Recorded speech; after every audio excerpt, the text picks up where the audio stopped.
You're nothing but a janitor, Daniel. You think any judge will choose you over me? Standing in a glass-walled law office, Daniel Brooks, a single father who scrubbed floors to feed his daughter, faced the woman who once vowed to love him. Lauren Hale didn't want their child back out of love. She wanted $50,000, and she'd use their daughter Emma as leverage to get it. But what Lauren didn't know was that someone had been watching, someone powerful, and tonight, everything was about to change. If you're ready to witness a father's fight for justice, stay until the end. Hit that like button and comment what city you're watching from. I want to see how far this story travels. The fluorescent lights of Patterson and Associates hummed overhead, casting sterile shadows across the polished mahogany conference table. Daniel Brooks sat rigidly in a chair that probably cost more than his monthly rent, his work-worn hands folded in his lap, dirt still visible under his fingernails from tonight's shift. The clock on the wall read 9:47 p.m. He'd come straight from the office building where he worked nights, still wearing his janitor's uniform, navy blue with his name stitched crookedly above the breast pocket. Across from him sat Lauren Hale, not Lauren Brooks anymore. She'd reclaimed her maiden name the moment the divorce was finalized, as if erasing their 7 years of marriage could erase the mistakes she'd made. She looked nothing like the woman he'd married. Her blonde hair was styled in sharp angles that matched the severe cut of her designer suit. Diamond earrings caught the light every time she moved her head. Everything about her screamed money. Money she hadn't earned but had acquired through her new boyfriend, some investment banker named Marcus, who drove a Porsche and summoned lawyers the way other people ordered coffee. Lauren's attorney, Richard Whitmore, sat beside her like a trained predator. His silver hair was slicked back, his suit probably worth more than Daniel's car. He'd barely acknowledged Daniel's presence, treating him like part of the furniture, which Daniel supposed was fitting given his profession. "Mr. Brooks," Whitmore began, his voice smooth as aged whiskey and just as intoxicating to those who didn't know better. "My client has a very simple proposition for you." Daniel said nothing. He'd learned in his 32 years that silence was often the best defense when you had no weapons. Lauren leaned forward, her red lips curling into something that might have been a smile if it had contained any warmth. "I want Emma back." The words hit Daniel like a physical blow, though he didn't let it show. Emma, his daughter, his entire world. The 6-year-old girl with pigtails and gap-toothed smiles who still believed her daddy could fix anything. "You gave up custody," Daniel said quietly. "A year ago. You said you couldn't handle being a mother right now. You said you needed to find yourself." "People change, Daniel." Lauren examined her manicured nails as if the conversation bored her. "I'm in a much better position now. Marcus and I are getting married. We have a beautiful home in Belmont Heights. Emma deserves better than a 1-bedroom apartment in the Mission District." "She has everything she needs." "Does she?" Lauren's eyes flashed. "Does she have dance lessons? Piano? A bedroom that isn't also her father's living room? I've done my research, Daniel. You work from 10 p.m. to 6 a.m. scrubbing toilets and emptying trash cans. You sleep while she's at school. You're barely present in her life." Daniel's jaw tightened. Every word was designed to cut, and Lauren had always known exactly where to aim the knife. "I'm present every moment I can be," he said, his voice steady despite the rage building in his chest. "I make her breakfast before school. I pick her up every day at 3:30. We do homework together. I read to her every night before bed. I may work nights, but I'm there when it matters." "How noble!" Lauren's voice dripped with sarcasm. The struggling single father, sacrificing everything for his child. It's very touching, Daniel, but judges care about stability, resources, opportunity. And let's be honest, what can you really offer her? Whitmore cleared his throat, drawing their attention. "Mr. Brooks, let me cut to the chase. My client is prepared to file for full custody, given her current financial situation and living arrangements. Compared to yours, well, I think we both know how that would likely proceed." Daniel felt ice flood his veins. "You can't—" "We can," Lauren interrupted, "and we will, unless—" There it was, the trap. Daniel could see it now, laid out before him like a bear snare hidden under leaves. "Unless what?" Unless you agree to my client's settlement offer, Whitmore said, sliding a manila folder across the table. $50,000, and my client will agree to maintain the current custody arrangement. Daniel stared at the folder as if it contained a live snake. You're blackmailing me. We're offering you a solution, Lauren corrected. Think of it as child support. Retroactive child support for the year I've been gone. It's only fair, Daniel. I supported you through college while you got your degree in, what was it, architecture? And what did that get me? A husband who couldn't hold down a job and ended up pushing a mop. The words were meant to humiliate, and they succeeded. Daniel felt heat rise to his face. The shame of every failure, every rejection letter, every interview that went nowhere flooding back. He'd graduated top of his class from Berkeley, had such dreams. But the recession had hit, firms had folded, and by the time the market recovered, he had a wife and child to support. The entry-level positions went to fresh graduates. The senior positions required experience he didn't have. The janitor job was supposed to be temporary. That was 5 years ago. I don't have $50,000, Daniel said quietly. Then find it. Lauren stood smoothing her skirt. You have 2 weeks. If you don't pay, I file for custody. And Daniel? She leaned down, close enough that he could smell her expensive perfume. I will win. You know I will. You're a broke janitor who works nights. I'm engaged to a successful businessman with a 4-bedroom house. What judge wouldn't choose me? One who cares about what's best for Emma, Daniel said, meeting her eyes. She's not a bargaining chip, Lauren. She's our daughter. She's my daughter, Lauren hissed. I carried her for 9 months. I gave birth to her. You were just the sperm donor who couldn't provide for his family. Daniel stood slowly, his chair scraping against the polished floor. He was 6 feet tall, and he used every inch of it now, looking down at the woman who'd once promised to stand beside him through anything. I won't give you a dime, he said quietly. If you want to fight for custody, then fight. But you won't buy my daughter like she's some piece of property. Lauren's face flushed with anger. You self-righteous... We're done here. Daniel turned toward the door. You'll regret this. Lauren's voice rose to a shrill pitch. I will take her from you, Daniel. I will make sure you never see her again. Daniel's hand was on the doorknob when Whitmore spoke. Mr. Brooks, I strongly advise you to reconsider. The courts favor mothers, especially mothers with means. You're fighting a losing battle. Daniel looked back over his shoulder. Maybe. But at least I'll be able to look my daughter in the eye and tell her I fought for her because I love her. Not because I wanted to extort money from someone who can barely afford groceries. He walked out before either of them could respond, the door closing behind him with a soft click that felt like a punctuation mark on the end of his old life. The rain started as soon as Daniel stepped outside. Of course it did. The universe had a sense of humor like that. He stood on the sidewalk outside Patterson and Associates, a gleaming glass tower in the financial district that housed a dozen law firms, each one more expensive than the last. The building loomed above him, all sharp angles and reflective surfaces, a monument to power and money, everything Daniel didn't have. The rain came down harder, soaking through his thin uniform jacket. He didn't have an umbrella, couldn't afford one. Besides, what was the point? He was already drowning. $50,000. The number kept echoing in his mind. He made $28,000 a year before taxes. He had $600 in his checking account and another $300 in savings that he was supposed to be keeping for Emma's birthday next month. His car was 12 years old and needed new brakes. His apartment was rent-controlled but still took 60% of his income. He bought generic cereal and shopped at discount stores and sometimes skipped meals to make sure Emma had enough. Where was he supposed to find $50,000 in 2 weeks? Daniel pulled out his phone, water droplets speckling the cracked screen. He scrolled through his contacts, but who could he call?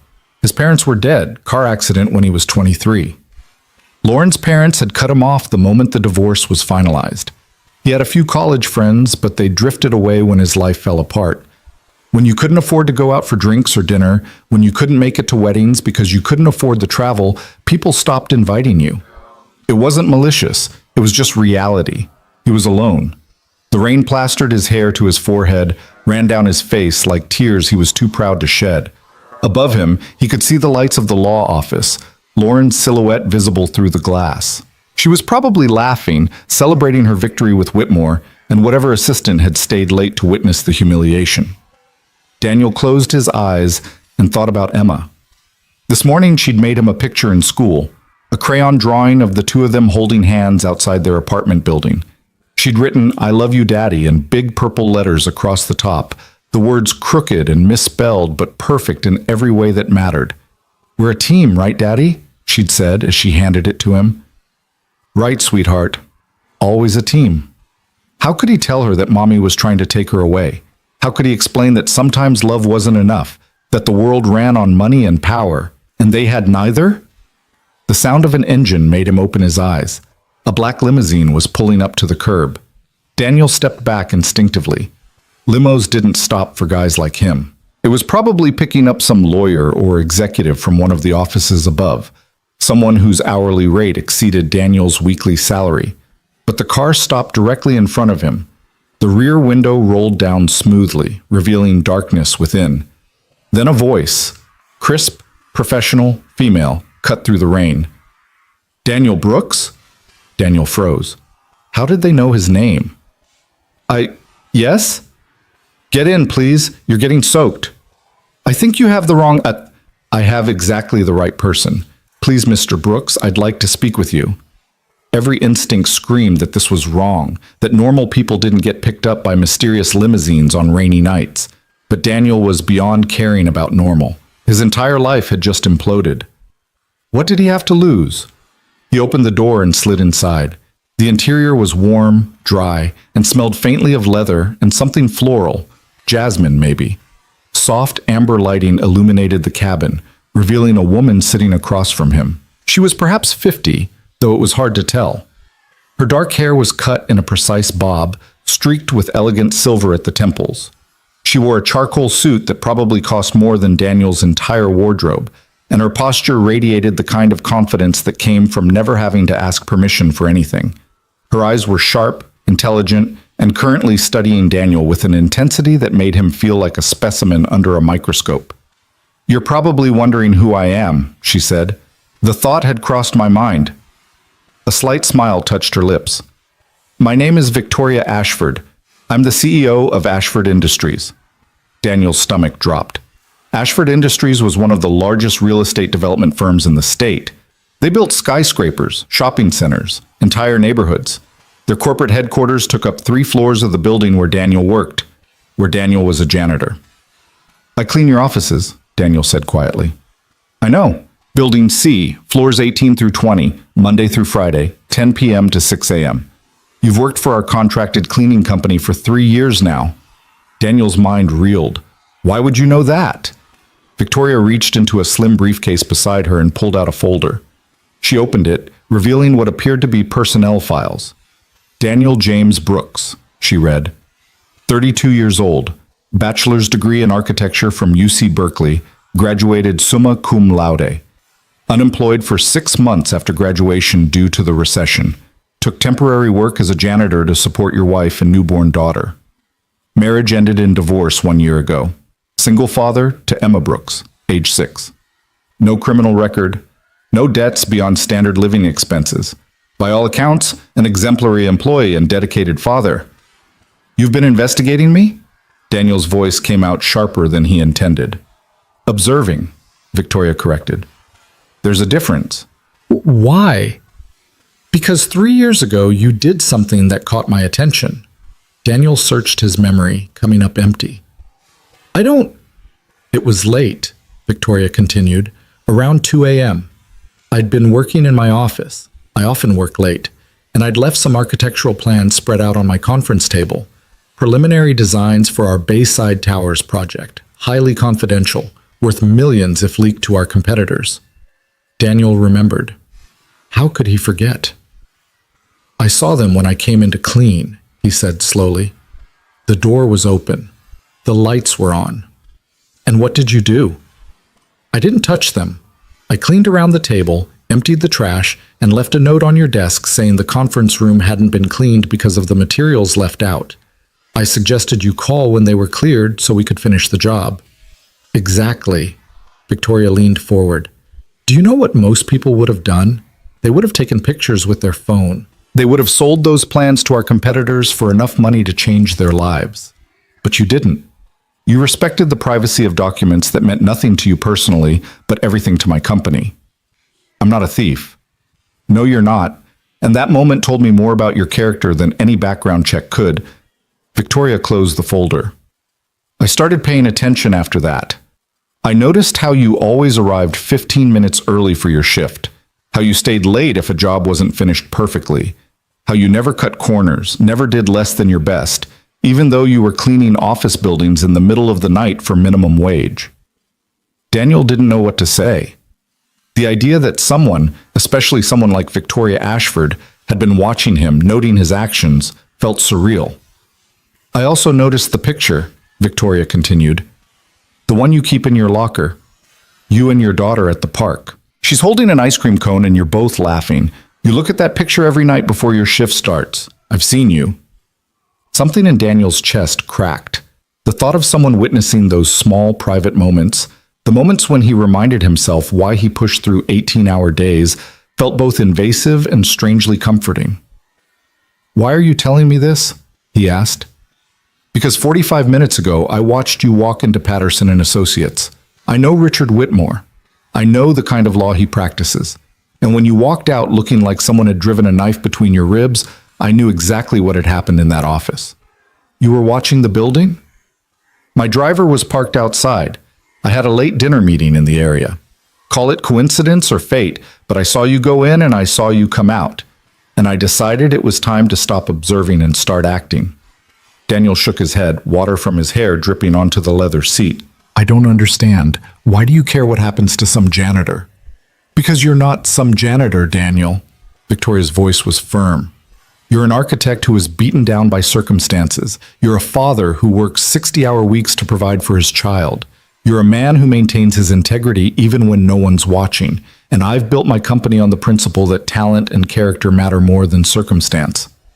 What does that have to do with... Your ex-wife is trying to extort $50,000 from you by threatening to take your daughter. Am I correct? Daniel's silence was answer enough. I thought so. Lauren Hale. I had my assistant pull her background during the drive over. She's engaged to Marcus Redding, a mid-level investment banker with more debt than sense.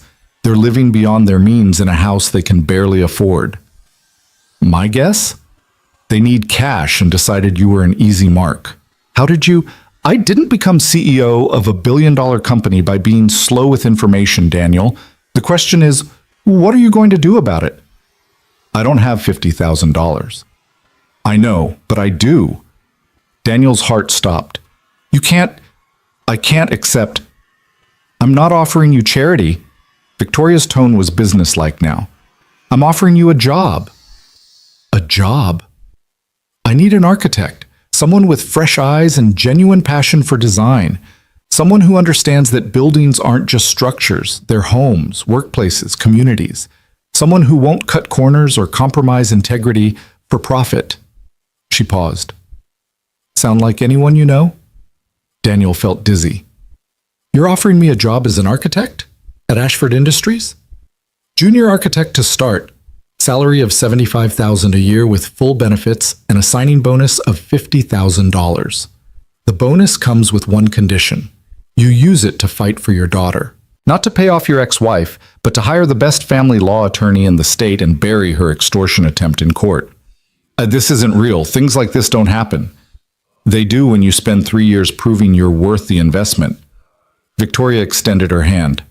I believe in you, Daniel. I've watched you treat a janitor's job with the same dedication most people reserve for their dreams. I can only imagine what you'll accomplish when you're actually doing what you were trained for. So what do you say? Are you ready to stop surviving and start building again?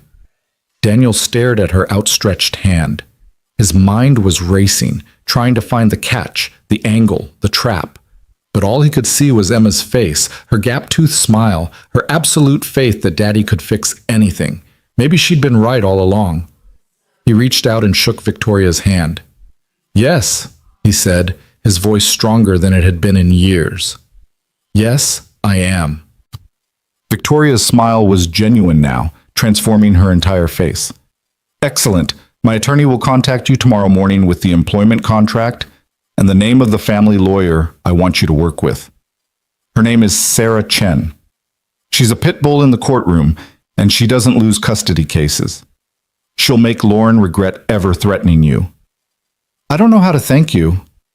Thank me by being the architect I know you can be, and by being the father your daughter deserves. Victoria glanced out the window at the rain. Where can I have my driver take you? I live in the Mission District, but I have my car with the broken taillight and the passenger window that doesn't roll down. Leave it. My driver will take you home and have someone collect your car tomorrow. Consider it part of the job benefits. Daniel wanted to argue, but he was too overwhelmed. Instead, he gave the driver his address and settled back into the seat, his wet clothes probably ruining the expensive leather. As the limo pulled away from the curb, Daniel looked back at the glass tower where Lauren still stood in her victory. She had no idea that the man she'd dismissed as just a janitor had just been handed the ammunition to destroy her. Victoria pulled out her phone, typing rapidly. I'm sending Sarah Chen your contact information now. Expect her call at 8 a.m. sharp. She'll want to meet with you immediately to begin building your case. What do I tell Emma? Tell her that sometimes when things seem darkest, that's when the light is about to break through. Tell her that good people who work hard and stay true to themselves don't go unrewarded forever. Victoria looked up from her phone. Tell her that her father is a fighter and that they're going to win. Daniel felt something he hadn't felt in over a year. Hope. The limo glided through the rain-slicked streets, leaving the financial district behind. Daniel watched the city pass by through windows so clean they were nearly invisible, a strange metaphor for how quickly his life had transformed. An hour ago, he'd been broken, defeated, certain he was about to lose everything that mattered. Now he had a weapon. More than that, he had an ally. Why me? Daniel asked quietly. Really? There must be hundreds of qualified architects looking for work. Why take a chance on someone who's been out of the field for 5 years? Victoria was quiet for a moment, her gaze fixed on something beyond the window. My father built Ashford Industries from nothing, she finally said. He started as a construction worker, laying foundations in the brutal summer heat. Everyone told him he'd never amount to anything. Too poor, too uneducated, wrong side of the tracks. But he had integrity. When other workers cut corners, he didn't. When supervisors looked the other way at unsafe conditions, he spoke up. When he finally saved enough to start his own company, he built it on the principle that quality and character matter more than quick profits. She turned to face Daniel. He died 10 years ago, but before he did, he made me promise something. He said, Victoria, when you find someone who does the right thing when no one's watching, when you find someone who treats every job with dignity, no matter how small, you hold on to them, because those people are rarer than gold and more valuable than profit. You're one of those people, Daniel. I've been looking for you for 3 years. I'm not about to let Lauren Hale destroy someone my father would have been proud to know. Daniel's throat was tight. He sounds like he was a good man. The best. And he would have liked you. Victoria smiled. He always said you could tell a person's true character by how they treat people who can do nothing for them. You've been kind to the other janitors, patient with the security guards, respectful to everyone you encounter. That tells me who you really are. The limo turned onto Daniel's Street, a far cry from the gleaming towers of the financial district. Here, the buildings were old, the paint peeling, the sidewalks cracked. Streetlights flickered. A grocery cart lay abandoned on its side. But it was home. This is it, Daniel said as they pulled up to his building. Victoria looked at the structure, 5 stories of faded brick with fire escapes zigzagging down the front like scars. Tomorrow you'll start looking for a new place, somewhere with a proper bedroom for Emma. The signing bonus should cover first and last month's rent, with enough left over for the legal fees. I can't believe this is happening. Believe it. And Daniel? Victoria's voice stopped him as he reached for the door handle. When you see Lauren in court, don't gloat. Don't be cruel. Just be honest. Tell the truth about who you are and what you've sacrificed for your daughter. The truth is the most powerful weapon you have. Daniel nodded, then stepped out into the rain. He watched the limousine pull away, its red taillights disappearing into the night like a dream evaporating at dawn. For a moment, he wondered if it had all been real. If he'd wake up tomorrow and find himself still broke, still alone, still facing an impossible battle. Then his phone buzzed. A text from an unknown number. "This is Sarah Chen. Victoria Ashford contacted me regarding your custody case. I've cleared my morning calendar, 8 a.m. tomorrow at my office. Address below. Bring any documentation related to your daughter's custody arrangement and your ex-wife's extortion attempt. We're going to win this. SC." Daniel read the message 3 times, then started to laugh. It was real. All of it was real. He took the stairs 2 at a time, his wet clothes forgotten. Mrs. Rodriguez, his neighbor who watched Emma during his night shifts, opened her door as he approached his apartment. "Mijo, you're soaking wet. And you're early. Your shift doesn't end for hours." "Emergency came up," Daniel said, grinning like a madman. "Is Emma asleep?" "Out like a light. Had her dinner, did her homework, watched half an hour of cartoons, and went right to bed. That girl's an angel." "Thank you, Mrs. Rodriguez. I don't know what I'd do without you." The elderly woman smiled, her weathered face crinkling with warmth. "You're a good father, Daniel. Emma is lucky to have you." If she only knew how close he'd come to losing that chance. Daniel slipped into his apartment quietly. It was small, one room that served as bedroom, living room, and office, with a tiny kitchen in the corner and a bathroom barely big enough to turn around in. Emma slept on a pull-out couch that Daniel converted every night after she went to bed so he could sleep on the floor in a sleeping bag.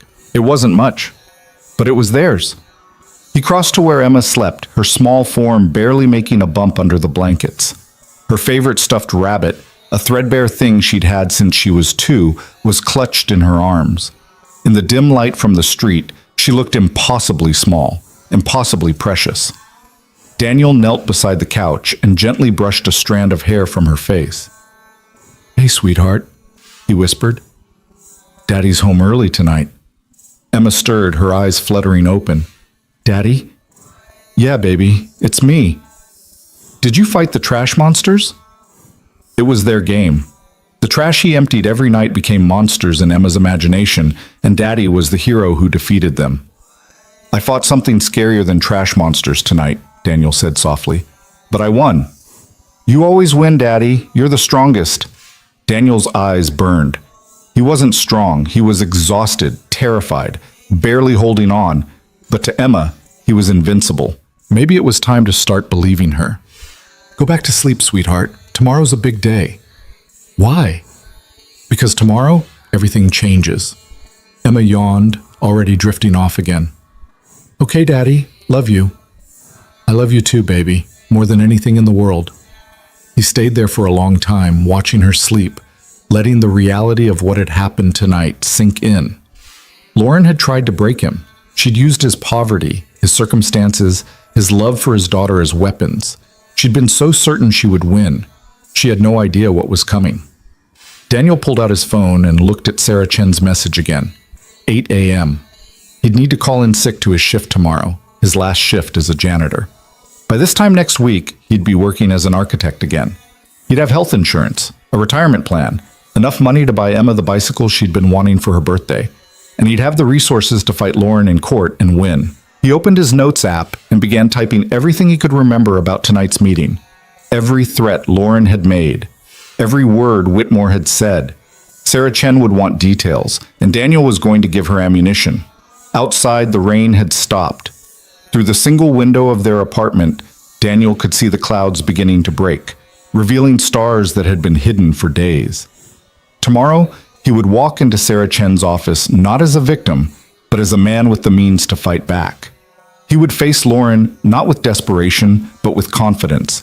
He would stand before a judge not as a broke janitor, but as a father who had earned the right to raise his daughter. And he would win. Because sometimes, when you least expect it, when you're standing in the rain convinced you've lost everything, someone sees you, really sees you, and they remind you that integrity has value, that hard work matters, that good people don't go unrewarded forever. Daniel Brooks had spent 3 years invisible, overlooked, dismissed as just a janitor. But Victoria Ashford had seen what others missed. She'd seen a man who did the right thing when no one was watching, a father who sacrificed everything for his child. An architect who treated every task with dignity, no matter how small. And she decided that man was worth investing in. As Daniel finally changed out of his wet clothes and set his alarm for 6 a.m., he'd need time to prepare before meeting Sarah Chen, he felt something shift inside him. The weight that had been crushing his chest for the past year, the constant anxiety about money and custody and the future, began to lift. He wasn't drowning anymore. He was building. And tomorrow, he would start building the life Emma deserved, the life they both deserved. Lauren had made a mistake tonight. She'd assumed that poverty equaled powerlessness, that a janitor couldn't fight back, that threatening a man's child was a winning strategy. She was about to learn otherwise. Daniel lay down on his sleeping bag, exhausted but energized, terrified but hopeful. His phone glowed softly in the darkness, Sarah Chen's message still visible on the screen. "We're going to win this." He believed it. For the first time in a long time, Daniel Brooks believed he could actually win. Daniel's alarm went off at 6 a.m., but he'd been awake for over an hour, his mind racing through everything that needed to happen today. He moved quietly through the tiny apartment, trying not to wake Emma as he showered and dressed in the only suit he owned, a charcoal gray number he'd bought for job interviews 5 years ago. It was slightly loose now. He'd lost weight working nights and skipping meals, but it was clean, pressed, and would have to do. Emma was stirring when he emerged from the bathroom, her small face scrunched in confusion at seeing him dressed up so early. "Daddy, why are you wearing your fancy clothes?" Daniel sat on the edge of the pull-out couch, reaching over to tuck a strand of hair behind her ear. "I have an important meeting this morning, sweetheart. Remember how I told you everything was going to change?" "Uh-huh." "Well, it's starting today. Mrs. Rodriguez is going to take you to school like always, and I'll pick you up this afternoon. But after today, Daddy's going to have a different job, a better job." Emma's eyes widened. "You're not going to fight the trash monsters anymore?" "Not anymore. I'm going to build things instead. Big buildings where people can live and work." "Like the tall buildings downtown?" "Exactly like that." Emma threw her arms around his neck, squeezing tight. "I'm so proud of you, Daddy." Daniel held her close, breathing in the scent of her strawberry shampoo, feeling his chest constrict with love so fierce it almost hurt. This was what he was fighting for. This moment. This child. This future. "I'm proud of you too, baby. Now let's get you some breakfast before school." They moved through their morning routine, cereal and orange juice, getting dressed, packing her backpack. Normal, ordinary moments that felt suddenly precious because Daniel knew how close he'd come to losing them. When Mrs. Rodriguez knocked at 7:30, Daniel hugged Emma extra tight. "Have a good day at school. I love you." "Love you too, Daddy. Good luck at your meeting." The door closed behind them, and Daniel was alone with his thoughts and the address Sarah Chen had sent him. Her office was in the Marina District, another world away from Daniel's neighborhood. He took the bus, unwilling to trust his dying car for something this important, and watched the city transform around him as they moved from working-class streets to tree-lined avenues with cafes and boutiques. The people waiting at stops changed too. Fewer uniforms, more suits, and designer bags. Sarah Chen's office occupied the third floor of a converted Victorian, the kind of place that radiated quiet competence and serious money. Daniel climbed the stairs, his heart pounding harder with each step. The reception area was all dark wood and leather chairs, with framed legal certifications covering one wall like trophies. The receptionist looked up as he entered, her professional smile warming when she saw him.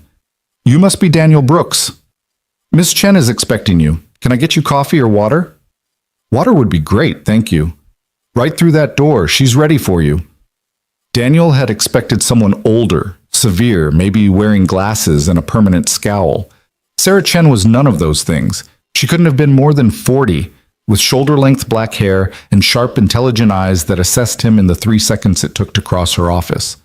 She stood and extended her hand across a desk covered in neat stacks of files. "Mr. Brooks? I'm Sarah Chen. Please, sit." Her handshake was firm, confident. Daniel sat in one of the chairs facing her desk, accepting the water bottle the receptionist handed him. "Victoria speaks very highly of you," Sarah began, settling back into her chair. "In the 15 years I've known her, I've never seen her personally intervene in someone's custody case. You must have made quite an impression." I'm still trying to process all of it, Daniel admitted. 24 hours ago, I thought I was going to lose my daughter. Now I'm sitting in a lawyer's office being told I can fight back. You can more than fight back. You can win. Sarah pulled a legal pad toward her. But I need complete honesty from you. I need to know everything. The good, the bad, everything your ex-wife might use against you in court. Can you do that? Daniel nodded. Yes. Good. Let's start from the beginning. Tell me about your marriage to Lauren Hale.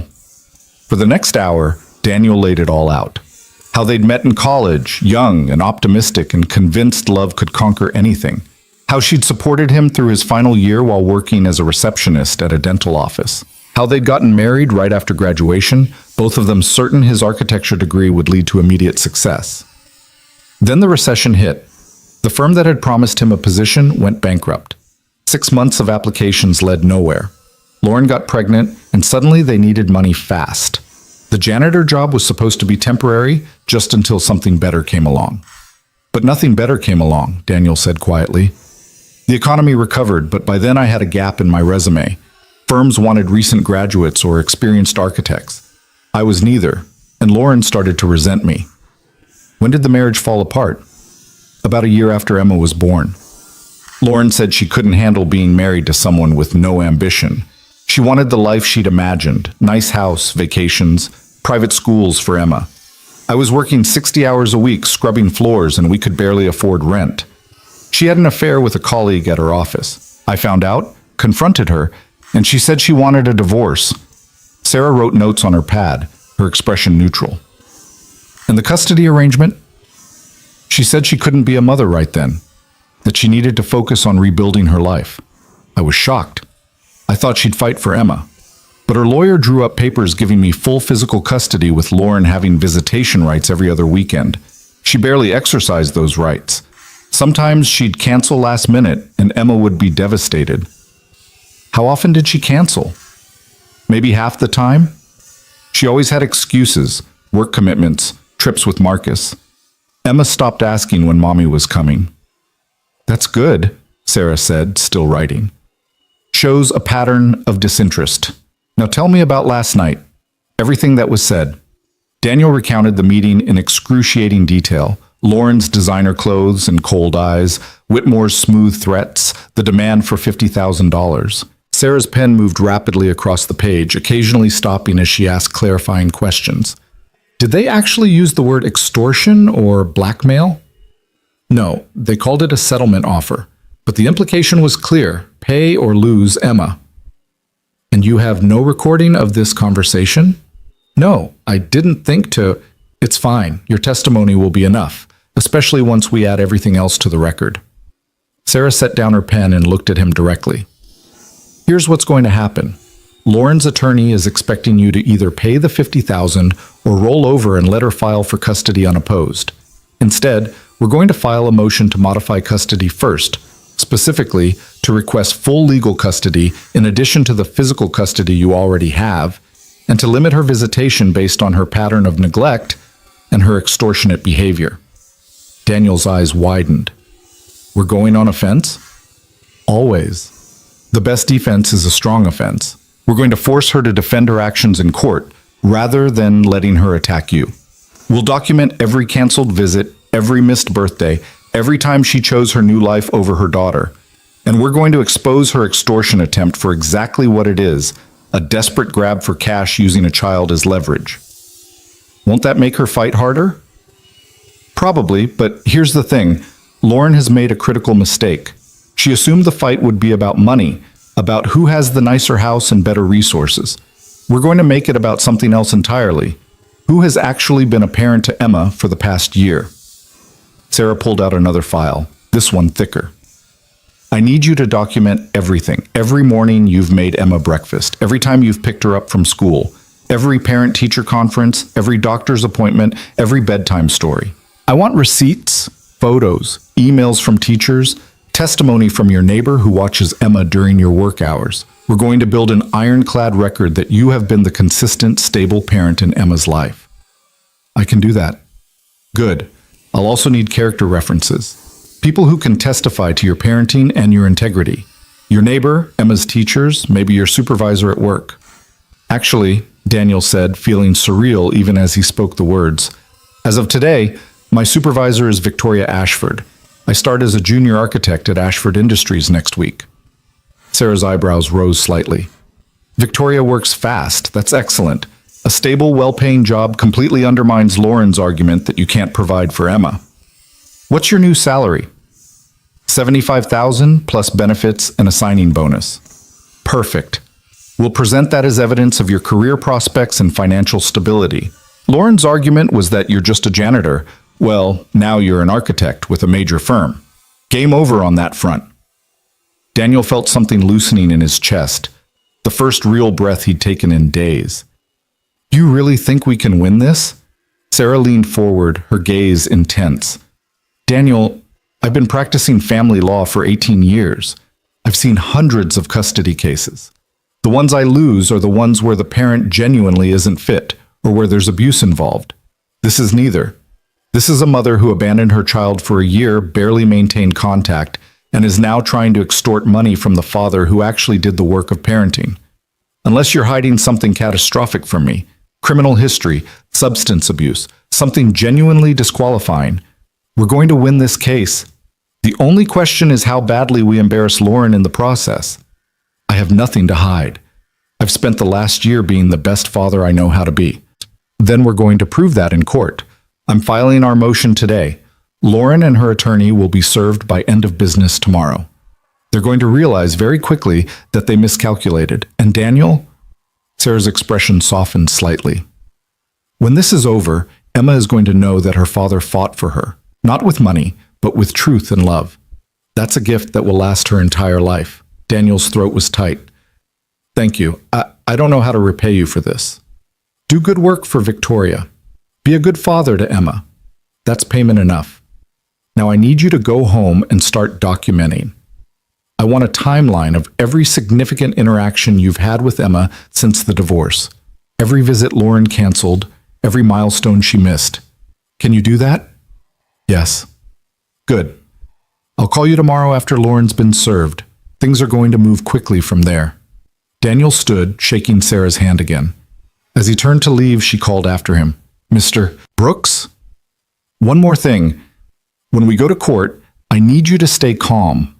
Lauren's attorney is going to try to provoke you, to make you look angry or unstable. Don't give them that satisfaction. You tell your truth clearly and calmly. You let the facts speak for themselves. Can you do that?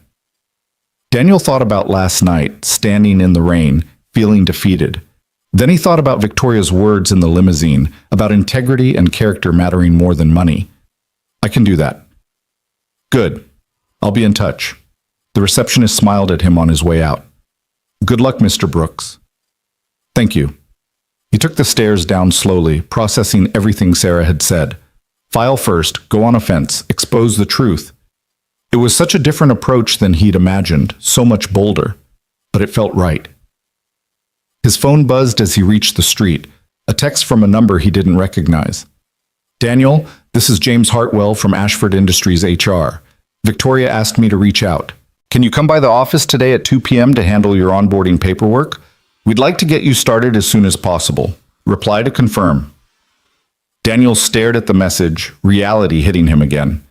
This was happening. All of it was real. He typed back, I'll be there. Thank you. Another buzz, this time from Victoria herself. Sarah is excellent. Trust her process. How are you holding up? Daniel appreciated the question more than she could know. Better than I expected. Thank you for everything. You earned it. See you at 2. Daniel checked the time.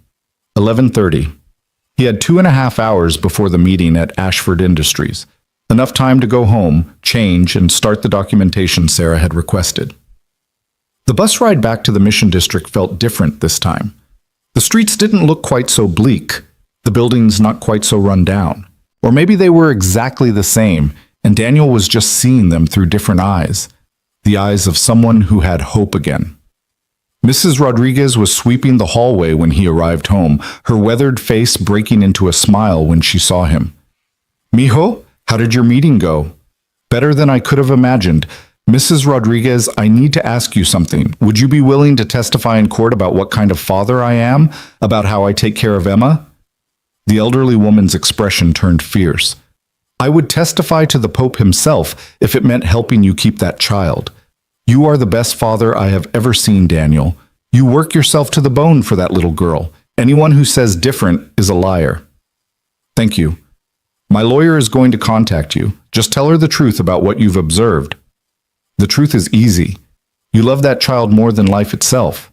She paused, studying his face. Something good happened, didn't it? You look different. A lot of good things happened. I got a new job, a real job in architecture, and I have a lawyer who's going to help me fight for Emma. Mrs. Rodriguez crossed herself. Gracias a Dios. I have been praying for you, mijo. I told the Virgin that good men should not suffer, that you deserved a miracle. Daniel hugged her, this woman who had been more of a mother to him than his own mother-in-law had ever been. Thank you for everything, for watching Emma, for believing in me. Go, she said, pushing him gently toward his apartment. Do what you need to do. And Daniel, hold your head high. You have nothing to be ashamed of. Inside his apartment, Daniel changed out of his suit and into jeans and a clean shirt, then sat down at the small table that served as both dining area and desk. He opened his laptop, a 5-year-old model that took forever to boot up, and created a new document. Timeline: Daniel and Emma Brooks. He started from the day Lauren had left, typing slowly at first, then faster, as the memories flooded back. The morning he'd woken up to find her gone, just a note on the counter saying she needed space. The weeks that followed, trying to explain to a 5-year-old why mommy wasn't coming home. The first time Emma had cried herself to sleep asking if mommy didn't love her anymore. Then the scheduled visits that Lauren had canceled. Daniel pulled up his email, searching for the messages. There were dozens of them. Sorry, something came up at work. Can we reschedule? Marcus surprised me with a trip to Napa. I'll see Emma next time. I'm not feeling well. Better if I don't expose her. Each cancellation, another disappointment for Emma. Another night, Daniel had held her while she asked why mommy didn't want to see her. He documented it all. The parent-teacher conferences Lauren had missed, all of them. The school plays where Emma had looked hopefully into the audience for her mother, only to find just Daniel clapping and cheering. The emergency room visit when Emma had fallen and needed stitches, and Daniel had been the one holding her hand while Lauren hadn't even answered his calls. By the time he finished, it was 1:30, and the document was 8 pages long. 8 pages of evidence that he had been the parent who showed up, who stayed, who loved Emma through every moment of every day. Daniel saved the file and emailed it to Sarah Chen, then grabbed his suit jacket. Time for the next step in his transformation. Ashford Industries occupied floors 18 through 20 of the Sterling Tower, one of the most prestigious addresses in the financial district. Daniel had cleaned these offices for 3 years, always arriving after hours when the halls were empty and quiet. Now he was walking through the main lobby at 2 p.m. on a Wednesday, past the marble reception desk and the wall of glass that overlooked the bay. The receptionist smiled at him. You must be Daniel Brooks. Take the elevator to 18. James Hartwell is expecting you. The elevator was the same one Daniel had used to transport his cleaning cart, but it felt completely different riding it in a suit, heading up instead of down. The doors opened on the 18th floor, revealing a space he'd only ever seen empty and dark. Now it was alive with activity, people moving between offices, phones ringing, the hum of productive energy. A man in his 50s approached, hand extended. Daniel James Hartwell, VP of Human Resources. Welcome to Ashford Industries. Thank you for seeing me. Are you kidding? Victoria's been talking about bringing you on board for months. She's very pleased this all finally came together. James gestured toward a conference room. Let's get your paperwork handled, and then I'll give you the tour. The next hour was a blur of forms and documents. Employment contract, benefits enrollment, tax withholdings, direct deposit authorization. James walked him through each one patiently, explaining the generous health insurance, the 401k matching, the vacation policy. You'll start at $75,000 annually, James said, reviewing the contract, with performance reviews every 6 months and potential for advancement. Victoria has high hopes for you in our residential design division. We're expanding into sustainable housing projects, and she thinks your perspective will be valuable. Daniel's hand trembled slightly as he signed the contract. 75,000. He'd been making 28. This single signature was going to change everything, not just for him, but for Emma. The signing bonus will be processed tomorrow, James continued. 50,000 minus taxes. Should hit your account by Friday. That fast? Victoria requested expedited processing. She said you had some urgent expenses. Daniel nodded, thinking of Sarah Chen in the court case that was about to begin. I do. Thank you. Now, let's talk about your start date. Normally, we'd have you begin next Monday, but Victoria suggested you might need a few days to handle some personal matters. Would the following Monday work better? That would be perfect. I need to give notice at my current job and handle some legal issues. Understood. And Daniel? James's expression was kind. I've worked with Victoria for 20 years. She doesn't make decisions like this lightly. She sees something special in you. Don't let her down. I won't. I promise.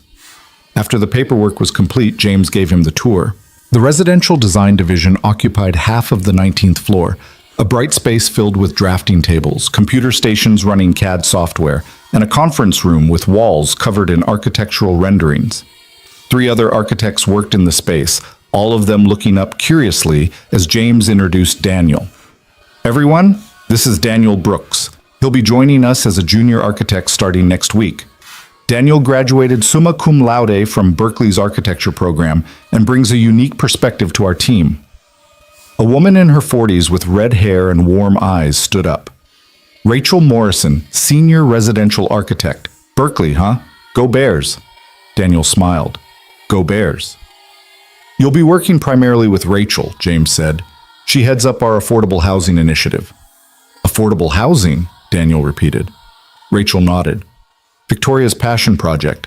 We're designing mixed-income communities that actually work. Quality construction, sustainable design, integrated services. The goal is to prove that affordable doesn't have to mean cheap or ugly. I hear you have some personal experience with the subject. Daniel thought about his one-room apartment, the broken elevator, the water pressure that barely worked. You could say that. Good. We need someone who understands what it's actually like to live in the spaces we're designing. Too many architects create housing for people they've never met, and circumstances they've never experienced. Your perspective is going to be invaluable. The tour continued through the office, ending at a workspace near a window with a view of the bay. A desk, a computer, a drafting table, all waiting for him. This will be yours, James said. We'll have your nameplate ready by Monday. Daniel stared at the empty desk, imagining himself sitting there, actually doing the work he'd trained for, using his degree for something more than a dusty piece of paper in a drawer. It felt surreal, like trying on someone else's life. Thank you, he managed, for all of this. Thank Victoria. She's the one who made it happen. James checked his watch. She should be finishing a meeting shortly. She wanted to see you before you left. They made their way to Victoria's office on the 20th floor, a corner space with floor-to-ceiling windows and furniture that probably cost more than Daniel's car. Victoria was on the phone when they arrived, but she waved them in, gesturing for Daniel to sit. I understand the timeline concerns, but quality takes time, she was saying into the phone. I'd rather deliver 3 months late than deliver something we'll be ashamed of in 5 years. That's final. Thank you. She hung up and smiled at Daniel. How did onboarding go? Overwhelming in the best possible way. Good. James, thank you. I'll take it from here. James excused himself, leaving Daniel alone with the woman who had transformed his life in less than 24 hours. Sarah called me, Victoria said. She's impressed with you, said you were honest and thorough and willing to do the work necessary to win your case. She's filing today, going on offense, she called it. Sarah doesn't do anything halfway. By this time tomorrow, Lauren is going to realize she made a very serious mistake. Victoria opened a drawer and pulled out a folder. I have something for you. Consider it part of your benefits package. She slid the folder across the desk. Inside was information for a 2-bedroom apartment in the Sunset District. Good schools, safe neighborhood, rent that would have been impossible on his janitor's salary, but was manageable now. The building manager is a friend, Victoria said. I called her this morning. The apartment's available immediately if you want it. First month is on the company as a relocation bonus. Daniel looked at the photos. A real bedroom for Emma, a kitchen with actual counter space, windows that let in light, a place they could build a life. I don't know what to say. Say you'll take it. Say you'll show up Monday ready to work. Say you'll be the architect I know you can be. Victoria's expression was serious now. Daniel, I meant what I said last night. You've proven your character over 3 years. Now I'm giving you the opportunity to prove your talent. Don't waste it. I won't. Good. Now go home to your daughter. Spend the evening with her. Tomorrow is going to be intense once Lauren gets served. Enjoy the calm before the storm. Daniel stood, clutching the folder with the apartment information. Victoria, don't thank me again. Just live up to the faith I have in you. That's all the thanks I need. As Daniel rode the elevator back down, he caught his reflection in the polished doors. The man looking back at him stood straighter, met his own eyes with something that looked like confidence. 24 hours ago, he'd been broken, certain he was about to lose everything. Now he had a job, a lawyer, a future. And tomorrow, Lauren was going to find out that the man she'd dismissed as powerless had just become very dangerous indeed. He picked Emma up from school at 3:30, same as always, but everything felt different. She bounded out of the building, her backpack bouncing against her small frame, and threw herself into his arms. Daddy, guess what?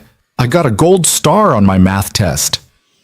That's my brilliant girl. I'm so proud of you. They walked home hand in hand, Emma chattering about her day, and Daniel listened with an attention that felt almost sacred. These moments, these simple, ordinary moments, were what he'd been fighting for, what he would keep fighting for until his last breath. Daddy, you're smiling a lot today. Did something good happen? Daniel looked down at his daughter, this small person who was his entire world, and decided she deserved to know the truth. Something very good happened, sweetheart. Remember how I told you everything was changing? Well, Daddy got a new job doing what he always wanted to do, and we're going to move to a new apartment where you'll have your own room. Emma's eyes went wide. My own room? With a door and everything? With a door and everything, and windows, and enough space for all your toys. When? Soon. Very soon. He knelt down to her level on the sidewalk. But Emma, I need to talk to you about something serious. Mommy might try to see you more often. She might say things about wanting you to come live with her. But I want you to know that no matter what happens, Daddy is always going to fight to keep you safe and happy. Okay? Emma wrapped her arms around his neck. I don't want to live with Mommy. I want to stay with you. Daniel held her tight, feeling tears prick his eyes. I'm going to make sure you can, baby. I promise. That night, after dinner and homework and bath time, Daniel tucked Emma into the pull-out couch and read her 3 chapters of her favorite book. When she finally fell asleep, he sat at his laptop and continued documenting, building the case that would prove he was the parent Emma needed. His phone buzzed around 9 p.m. A message from Sarah Chen. Motion filed. Lauren will be served tomorrow at her place of employment. Brace yourself for her reaction. Daniel allowed himself a small smile. Let her react. Let her rage and threaten. This time he wasn't standing in the rain powerless and alone.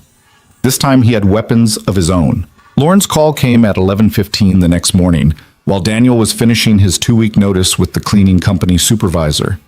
His phone vibrated so violently it nearly fell off the desk, her name flashing on the screen like a warning siren. He'd been expecting this. Sarah had texted earlier to confirm the process server had successfully delivered the custody modification motion at Lauren's office. But the reality of it still sent his pulse racing. He let it ring 4 times before answering, taking a breath to steady himself. Sarah's words echoed in his mind. Stay calm. Don't let her provoke you. Let the facts speak for themselves. Hello, Lauren. What the hell do you think you're doing? Her voice was a shriek, all pretense of civility abandoned. In the background, Daniel could hear traffic noise. She must have stepped outside her office building to make this call. You filed for full custody? You're trying to take away my visitation rights? I'm protecting my daughter from being used as a bargaining chip. Protecting her? You're the one who needs protecting, Daniel. You're a janitor living in a slum. I'm an architect, Daniel interrupted quietly. I started Ashford Industries on Monday. $75,000 a year plus benefits. The silence on the other end was so complete he thought the call had dropped. "What?" Lauren finally said, her voice strangled. "I have a new job. A career, actually. The kind you always said I should have gotten 5 years ago. Turns out someone saw potential in me that you never did." "You're lying." "The employment contract is part of my court filing. You'll see it when your lawyer reviews the documents, along with a detailed timeline of every visit you've canceled, every milestone you've missed, every time you chose your new life over your daughter." "You bastard. You absolute. How dare you?" "How dare I what? Tell the truth? Document your behavior? Fight for my child?" Lauren's breathing was ragged now, fury making her voice shake. "Marcus has money, real money. We'll bury you in legal fees. We'll drag this out until you can't afford to fight anymore. Actually, my lawyer is one of the best family law attorneys in the state, and she works pro bono for cases she believes in. Which means your money doesn't scare me, Lauren. Your threats don't scare me. Nothing you can do scares me anymore because I finally have something you never gave me. Someone who believes I'm worth investing in." "Who?" The question came out sharp, desperate. "Who's helping you?" "Does it matter? The point is, you made a miscalculation. You thought because I was poor, I was powerless. You thought you could threaten to take Emma and I'd just roll over and pay you, but I'm not that person anymore. This is insane. I'm her mother. No judge is going to... You were her mother when you walked away. You were her mother when you canceled half your scheduled visits. You were her mother when she cried herself to sleep, asking why you didn't love her anymore." Daniel's voice remained steady, but each word landed like a hammer blow.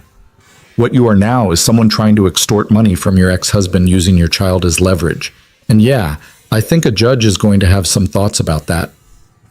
I'll see you in court, Daniel, and when I'm done with you, looking forward to it." He hung up before she could respond, his hand trembling slightly as he set the phone down. His supervisor, a kind man named Miguel, who'd always treated Daniel with respect, was watching him with raised eyebrows. "Everything okay, Daniel?" "Yeah, just my ex-wife finding out that threatening me was a mistake." Miguel grinned. "Good for you, man. And congratulations on the new job. We're going to miss you here, but I'm glad you're getting back to what you studied for. You were always too smart to be pushing a mop. The work was honest. I'm grateful I had it when I needed it. That's why you were good at it. Most people treat this job like it's beneath them. You treated it like it mattered." Miguel handed him a final paycheck. "This is for this week plus your unused vacation days. Not much, but every bit helps, right?" Daniel looked at the check, $412. Once upon a time, that would have felt like a fortune. Now it was just a reminder of how far he'd come in 48 hours. "Thank you, Miguel, for everything. You ever need a reference, you call me. I'll tell anyone who asks that you're one of the best employees I ever had." They shook hands, and Daniel walked out of the cleaning company office for the last time. The morning sun was bright, the sky clear after days of rain. Symbolic, maybe. Or maybe he was just in the mood to see signs everywhere. His phone rang again, Sarah Chen this time. "I assume you heard from Lauren," Sarah said without preamble. "She called screaming threats about 10 minutes ago." "Good. That means she's rattled. Rattled people make mistakes." Papers rustled in the background. "Her attorney just called my office requesting an emergency meeting. He wants to negotiate." "Already?" "They know they're in trouble. The custody modification motion lays out a clear pattern of neglect and the extortion attempt. Plus, your new employment situation completely undermines their argument that you can't provide for Emma. Whitmore's smart enough to recognize a losing position when he sees one." "What do we do?" "We meet with them. Tomorrow, 2 p.m. at a neutral location. But Daniel, listen to me carefully. This is a trap. They're going to try to intimidate you, to make you second-guess yourself.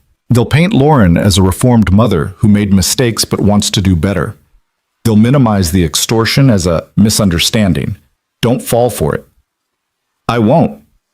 I need you there in person.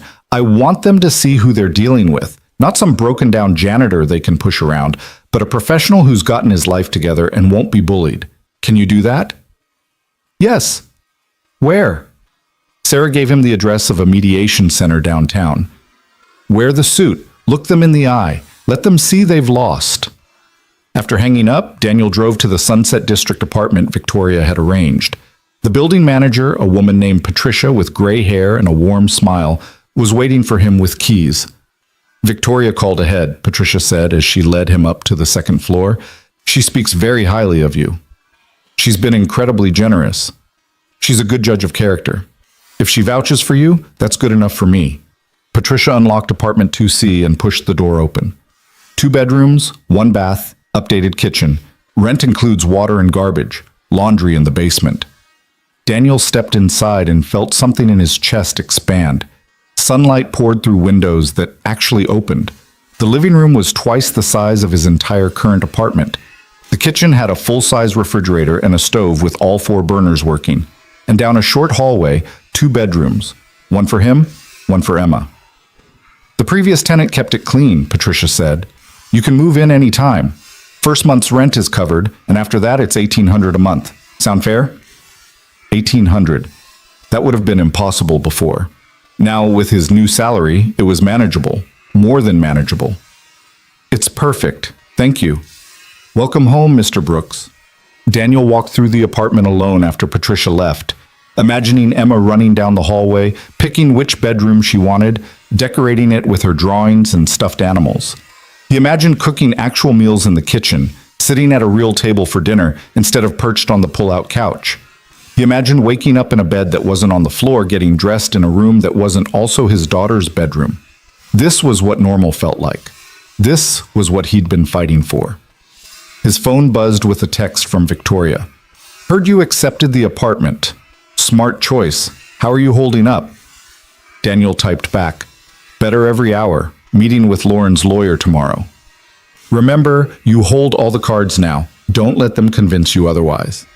That evening, Daniel took Emma to the new apartment. She stood in the doorway, her mouth forming a perfect O of surprise. This is ours. This is ours. Which bedroom do you want?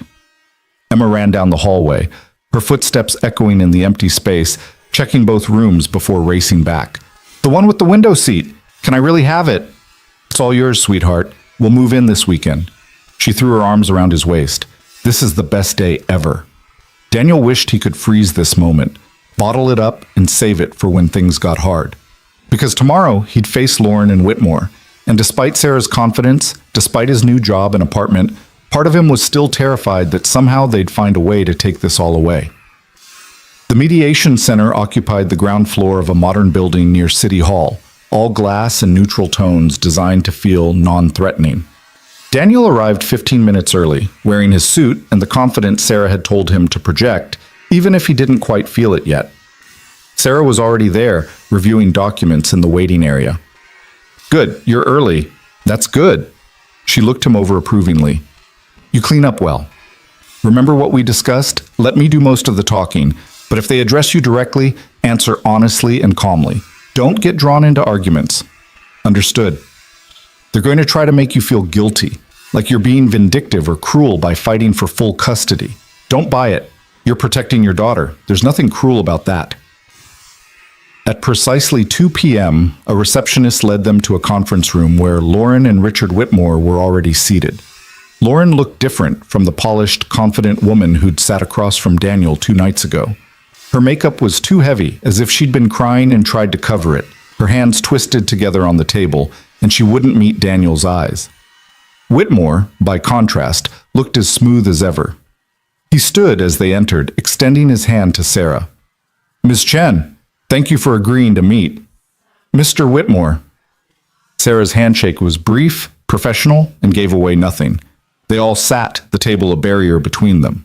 Daniel positioned himself directly across from Lauren, refusing to look away when she finally glanced up at him. Let her see what she was up against. Whitmore opened a leather portfolio. I think we can all agree that the best outcome here is what's best for Emma. A prolonged court battle benefits no one, least of all the child caught in the middle. I agree, Sarah said, which is why my client filed for full custody, to protect Emma from being used as a pawn in her mother's financial schemes. That's a rather inflammatory characterization of, is it? Your client demanded $50,000 and threatened to file for custody if she didn't receive it. That's textbook extortion, Mr. Whitmore. I'm sure the judge will find it very interesting. Whitmore's jaw tightened. My client was simply trying to negotiate fair compensation for what? Being an absent parent? Missing birthdays and holidays? Canceling visits so often that her daughter stopped asking when mommy was coming? Sarah pulled out a document. I have a timeline here. 16 scheduled visits over the past year. Lauren canceled 9 of them. That's more than 50%. She had valid reasons. Work commitments and vacation plans with her fiancé aren't valid reasons for abandoning your child, counselor.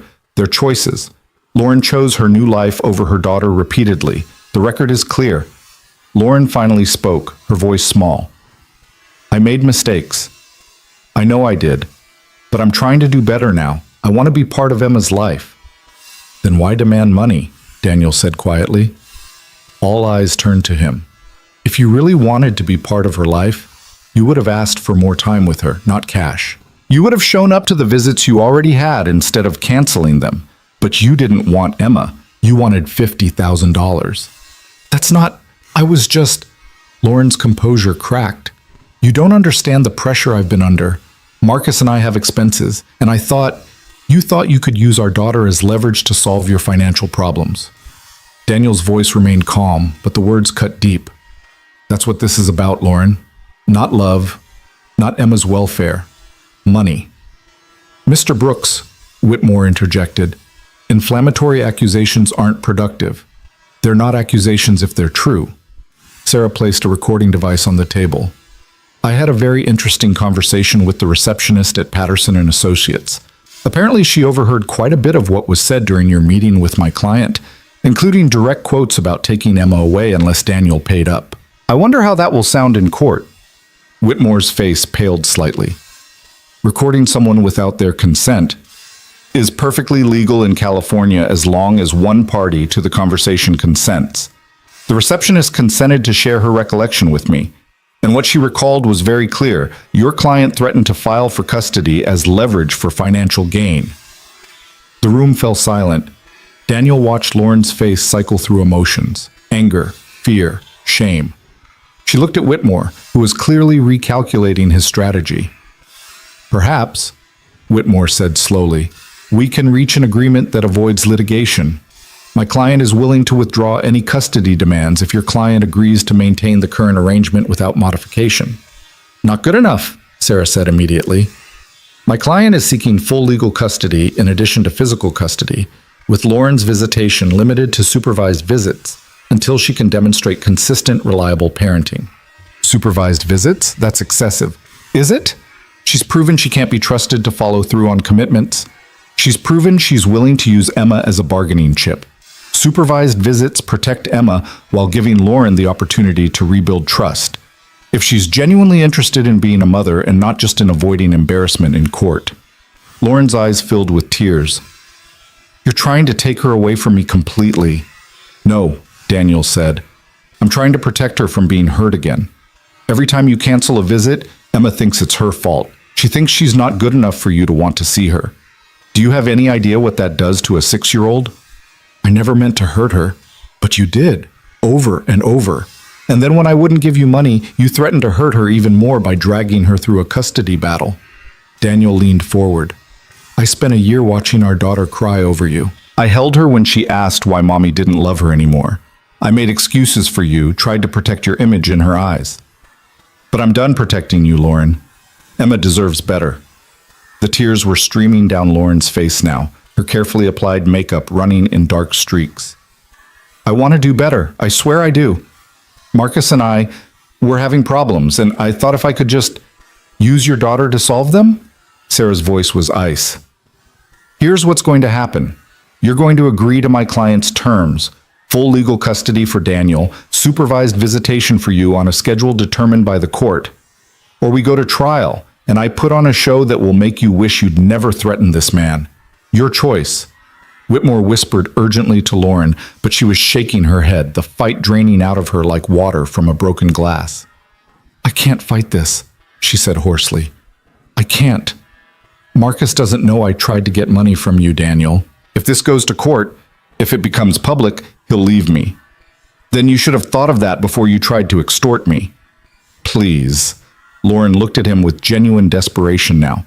Please don't do this. I'll agree to supervised visits. I'll do whatever you want. Just don't drag all of this into court. Daniel looked at Sarah, who gave him a slight nod. This was what they'd wanted, Lauren broken, agreeing to terms without a fight. But seeing her like this, mascara-stained and begging, didn't feel like victory. It just felt sad. I want it in writing, Daniel said.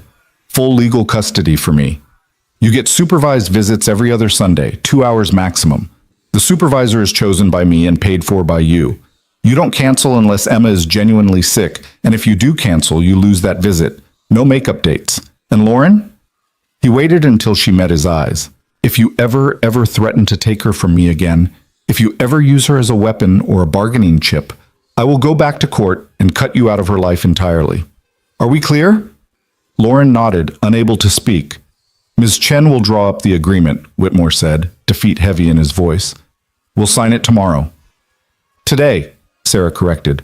I'll have it ready in 2 hours. You'll sign it before you leave this building. That's non-negotiable. My client has been generous enough to agree to any visitation at all given your behavior. Take the deal, Mr. Whitmore, before I convince him to change his mind. 2 hours later, Daniel walked out of the mediation center with a signed agreement in his hand. Full legal custody, limited supervised visitation for Lauren. Everything he'd wanted, everything he'd been willing to fight for, won without ever stepping into a courtroom.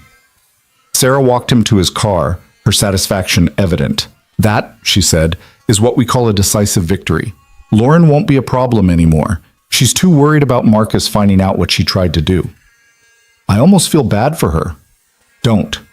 She made her choices. She could have been a parent. She could have shown up, been present, built a relationship with Emma. Instead, she abandoned her daughter and then tried to use her as an ATM. You don't get to play the victim when you're the one who caused the damage. What happens now? I file this agreement with the court. It becomes part of the official custody order. Emma is legally yours, Daniel. Congratulations. They shook hands and Sarah's expression softened. You did well in there. Stayed calm, spoke truthfully, didn't let them manipulate you.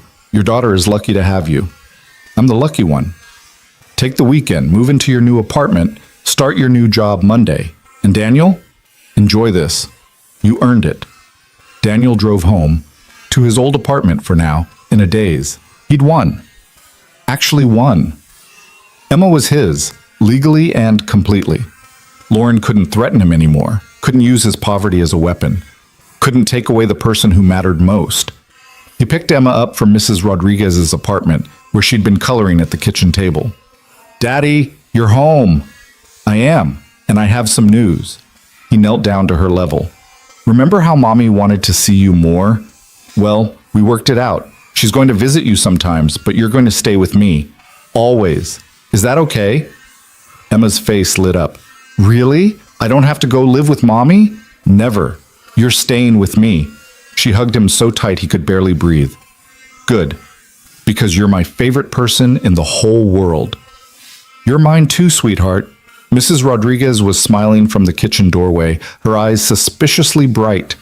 Mijo, this is wonderful news. It is.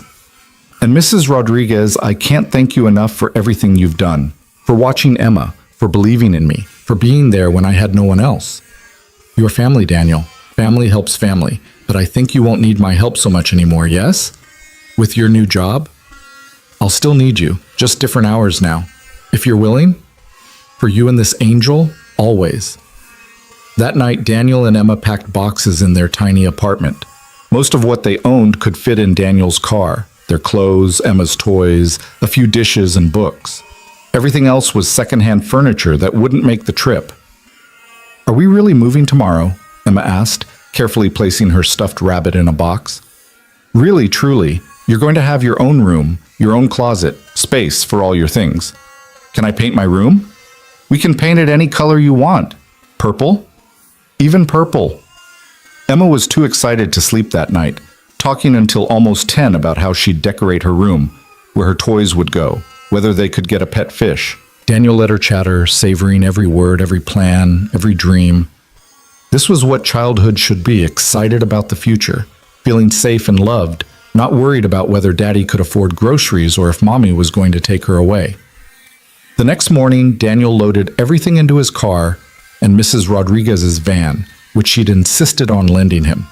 It took 3 trips to move it all, and by early afternoon they were standing in their new apartment surrounded by boxes. "It's so big!" Emma ran from room to room, her voice echoing in the empty space. "Daddy, come see! I can do cartwheels in the living room." She demonstrated, nearly knocking over a lamp in the process, and Daniel laughed harder than he had in months. They spent the afternoon unpacking, making trips to the discount store for basics: shower curtain, dish soap, a cheap table and chairs. Emma insisted on helping with everything, carrying her clothes to her new room in careful armfuls, arranging her toys on the windowsill. By evening, the apartment was starting to feel like home. Daniel ordered pizza, a luxury he could finally afford, and they ate sitting on the floor of the living room, the San Francisco skyline visible through windows that actually had curtains. "Daddy," Emma said around a mouthful of pepperoni, "are you happy?" "I'm the happiest I've been in a long time, sweetheart." "Are you happy?" "Super happy. This is the best place ever."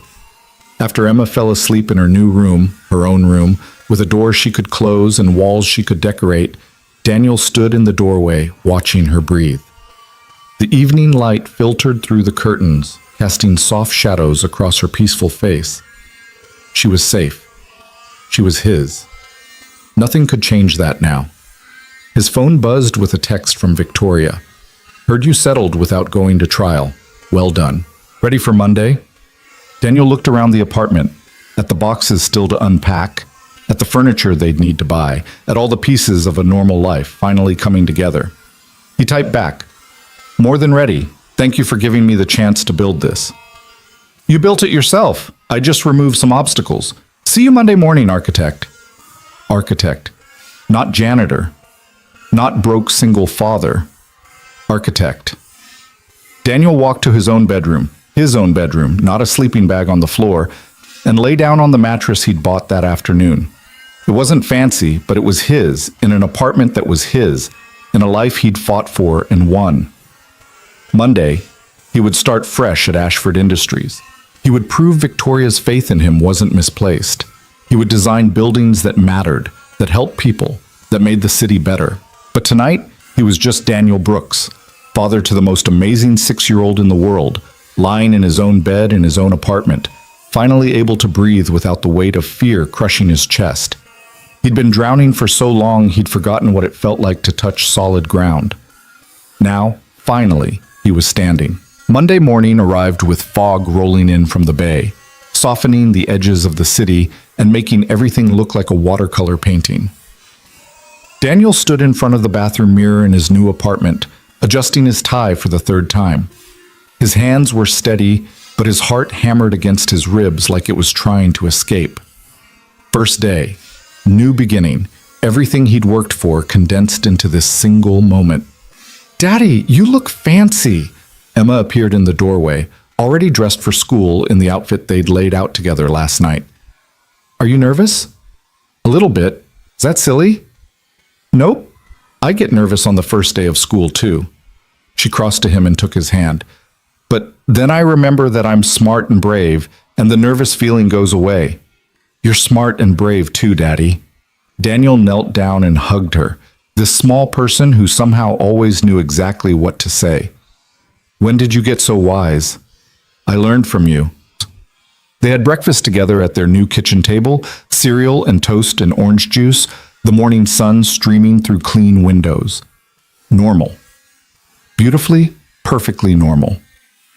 Daniel dropped Emma at school, watching her run toward the building with her backpack bouncing, turning to wave at him before disappearing inside. Then he drove to the Sterling Tower, parked in the employee garage instead of on the street for the first time, and took the elevator to the 18th floor. The reception area was already buzzing with activity. The same receptionist who'd greeted him on Wednesday smiled as he approached. "Good morning, Mr. Brooks. Welcome to your first day. Rachel Morrison asked that you come straight to her office when you arrived."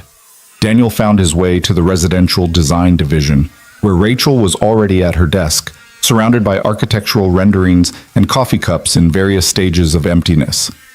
"Daniel, Perfect timing. She stood extending her hand. Dean, ready to jump in with both feet?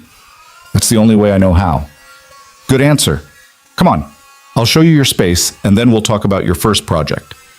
His desk was exactly as he'd seen it on Wednesday. Clean, organized, waiting. A nameplate had appeared since his last visit. Daniel Brooks, junior architect. He ran his fingers over the engraved letters, still half convinced he'd wake up and find this was all an elaborate dream. It's real, Rachel said, watching him. I promise. Now, let me show you what we're working on. She led him to the conference room, where the walls were covered in plans for a housing development in the Bayview district. Mixed income units, sustainable design, community spaces integrated throughout. It was ambitious, idealistic, and exactly the kind of project Daniel would have designed if someone had asked him to imagine his dream job. This is the Bayview Commons project, Rachel explained. 200 units ranging from affordable housing to market-rate condos, all in the same community. The goal is to create genuine economic diversity without segregation. Ground-level retail, a community center, green spaces. Victoria's been pushing for this for 2 years. It's incredible. It's also behind schedule. Our lead designer left 3 months ago for a job in Seattle, and we've been scrambling to pick up the slack. That's where you come in. Rachel pulled out a specific section of the plans. This is Building C, the affordable housing component. 80 units, 1 to 3 bedrooms.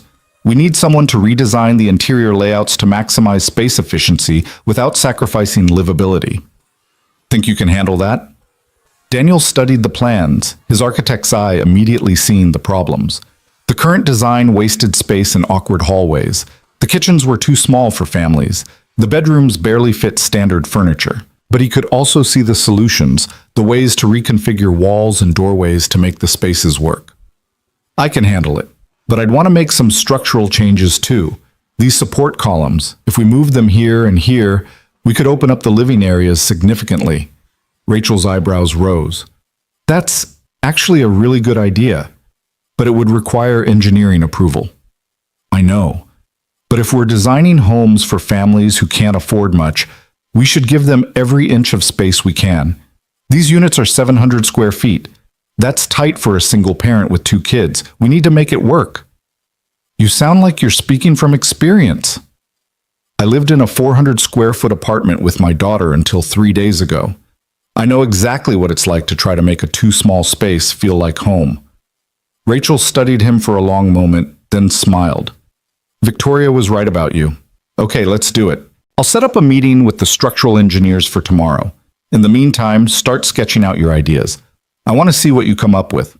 The rest of the morning passed in a blur of CAD software tutorials, meetings with other team members, and sketching layouts until his hand cramped. Daniel had forgotten how good it felt to design, to solve spatial puzzles, to create something that would exist in the real world and affect real people's lives. By lunch, he had 3 different layout options for Building C, each one maximizing space in different ways. Rachel reviewed them over sandwiches in the break room. These are strong, really strong. The second option is my favorite. The way you've created a separate sleeping nook in the 1-bedroom units is genius. Parents need privacy too. That was the hardest part when Emma was younger. No space that was just mine, no way to have adult conversations or decompress without her overhearing. I wanted to build in that separation. Well, it works. Let's present these to Victoria this afternoon and see what she thinks. Daniel's stomach dropped. This afternoon? I've only been here 5 hours. Welcome to Ashford Industries. We move fast. Victoria's philosophy is that good ideas shouldn't wait for the perfect moment. If you have something worth showing, you show it. At 3 p.m., Daniel found himself back in Victoria's office. His sketches spread across her conference table. She studied them in silence, her sharp eyes moving from one design to the next, occasionally making notes on a legal pad. Rachel stood beside Daniel, relaxed and confident in a way he envied. Finally, Victoria looked up. The second option. That's the one. Really? Daniel couldn't keep the surprise from his voice. Really? It's thoughtful, efficient, and it shows you understand who's going to live in these spaces.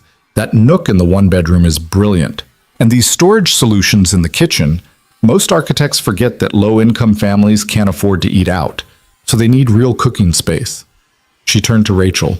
What's the timeline for getting engineering approval? Meeting tomorrow at 10. If they sign off, we could have revised plans ready by end of week. Make it happen. Daniel, good work. This is exactly what I was hoping for when I brought you on board. Walking out of Victoria's office, Daniel felt lighter than air. His first day, his first project, and he'd already made an impact. Rachel clapped him on the shoulder as they headed back to their desks. That's 2 for 2. First you impressed her enough to hire you, now you impressed her with your work. Keep this up and you'll be senior architect before you know it. I just want to do good work, work that matters. Then you're in the right place. The afternoon brought more training, more meetings, more information than Daniel's brain could possibly hold. By 5:30, when people started packing up to leave, his head was spinning, but his chest felt warm. He'd done it. Survived his first day. More than survived. Excelled. He picked Emma up from after-school care, a program he could finally afford that meant she spent her afternoons doing homework and crafts instead of sitting alone in their apartment. She bounded to the car full of stories about her day, about the friends she'd made, about the art project they were doing. And guess what? My teacher said we're having a parent night next Thursday. Can you come, Daddy? Of course I can come. I wouldn't miss it. Really? You won't have to work? The question hit him harder than it should have. How many times had he missed things because of his night shift? How many school events and performances had he been too exhausted to attend? Really? My new job? I work during the day. Evenings are for you. Emma's smile could have powered the whole city. They made dinner together in their new kitchen, spaghetti and sauce from a jar, but tasting like celebration.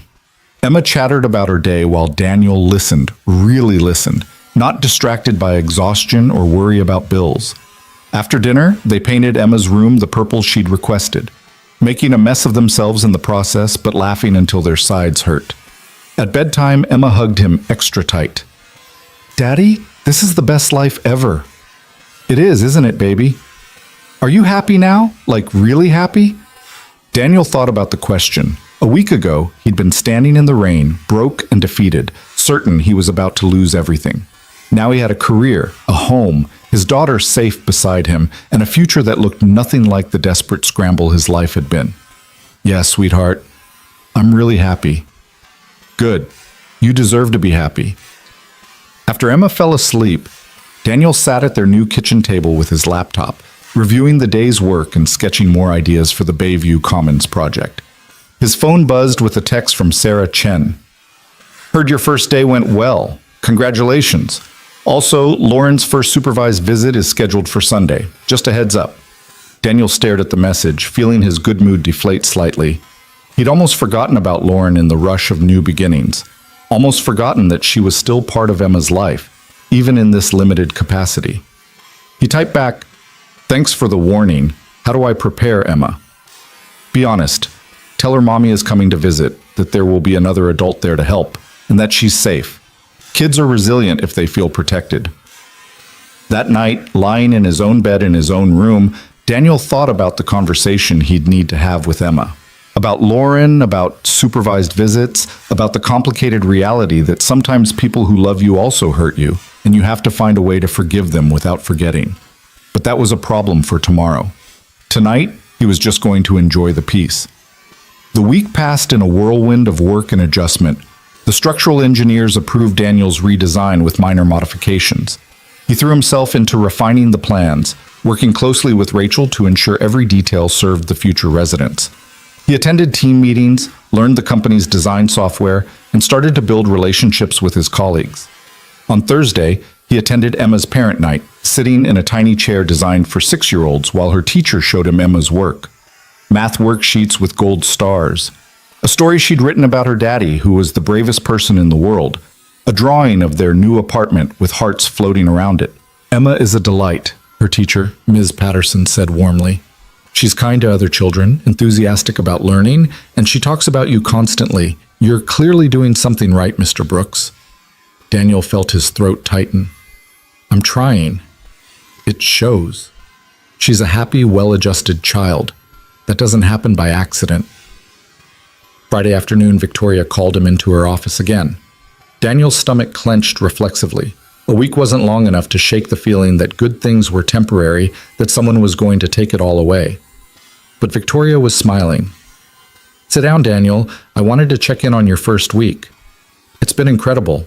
Challenging, but incredible. Rachel says you're a natural, that you think like someone who's lived in the spaces you're designing, not just studied them in school." "I have lived in them. That helps." "It does. Which brings me to why I wanted to talk to you." Victoria pulled out a folder. "We're bidding on a new project, a renovation of the Carlton Hotel into permanent supportive housing. 120 units for people transitioning out of homelessness. It's complicated work. The building is historic, so we're constrained by preservation requirements. The residents will need specific accommodations. Some have disabilities, some are dealing with addiction recovery, some are families who've been living in shelters." "It sounds challenging." "It is. It's also the most important project we'll do this year. These are people who've been failed by every system meant to help them. Our design could be the difference between them thriving and falling back into homelessness. I want you on the team." Daniel's breath caught. "I've only been here a week. And you've already proven you understand what we're trying to do. You design with empathy, with real understanding of how people live. That's rare, Daniel. Most architects design for awards and magazine covers. You design for people. That's the skill I need on this project."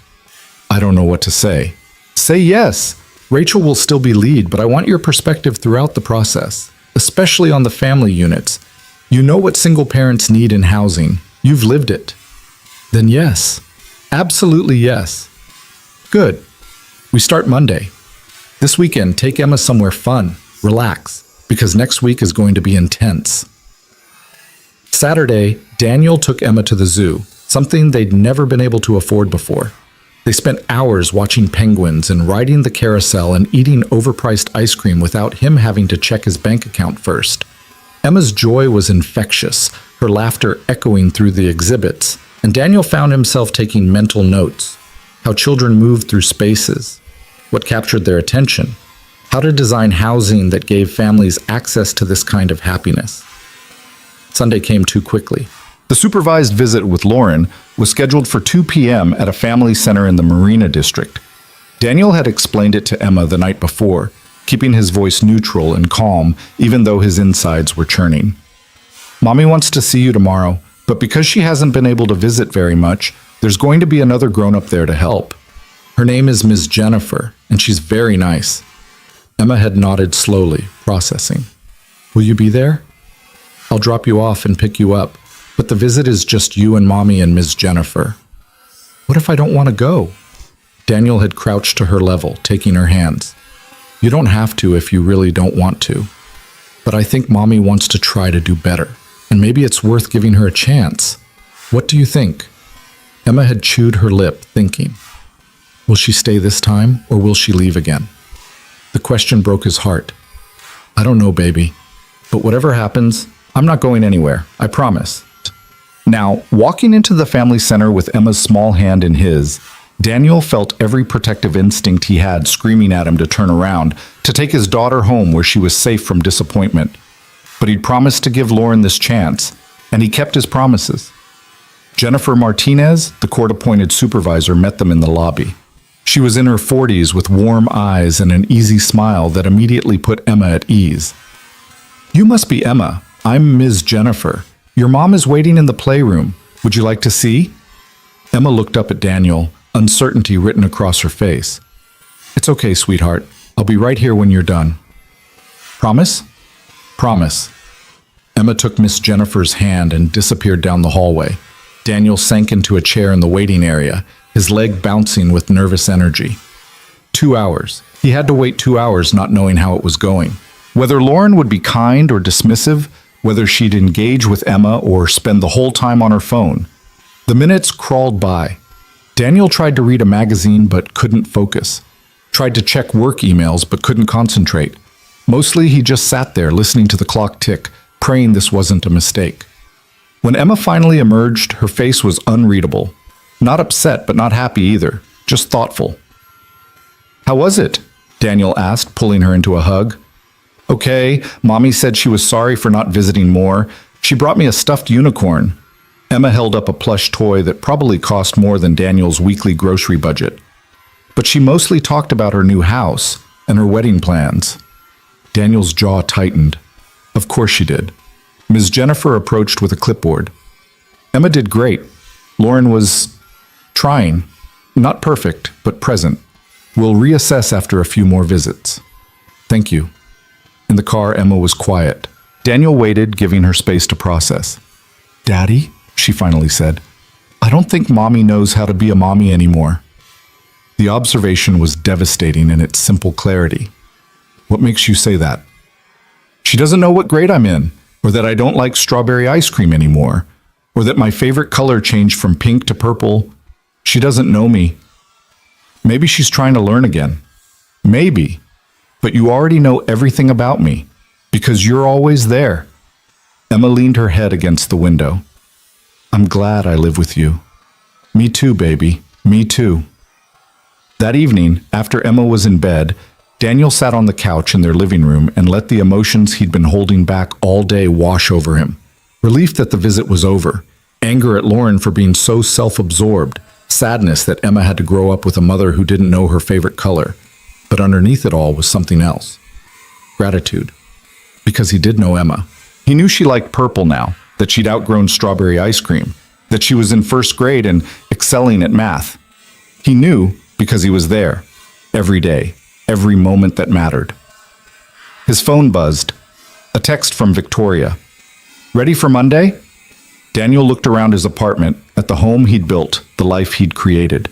He thought about the Carlton Hotel project, about designing housing for people who'd been where he'd almost ended up, desperate, one paycheck from disaster, invisible to the world.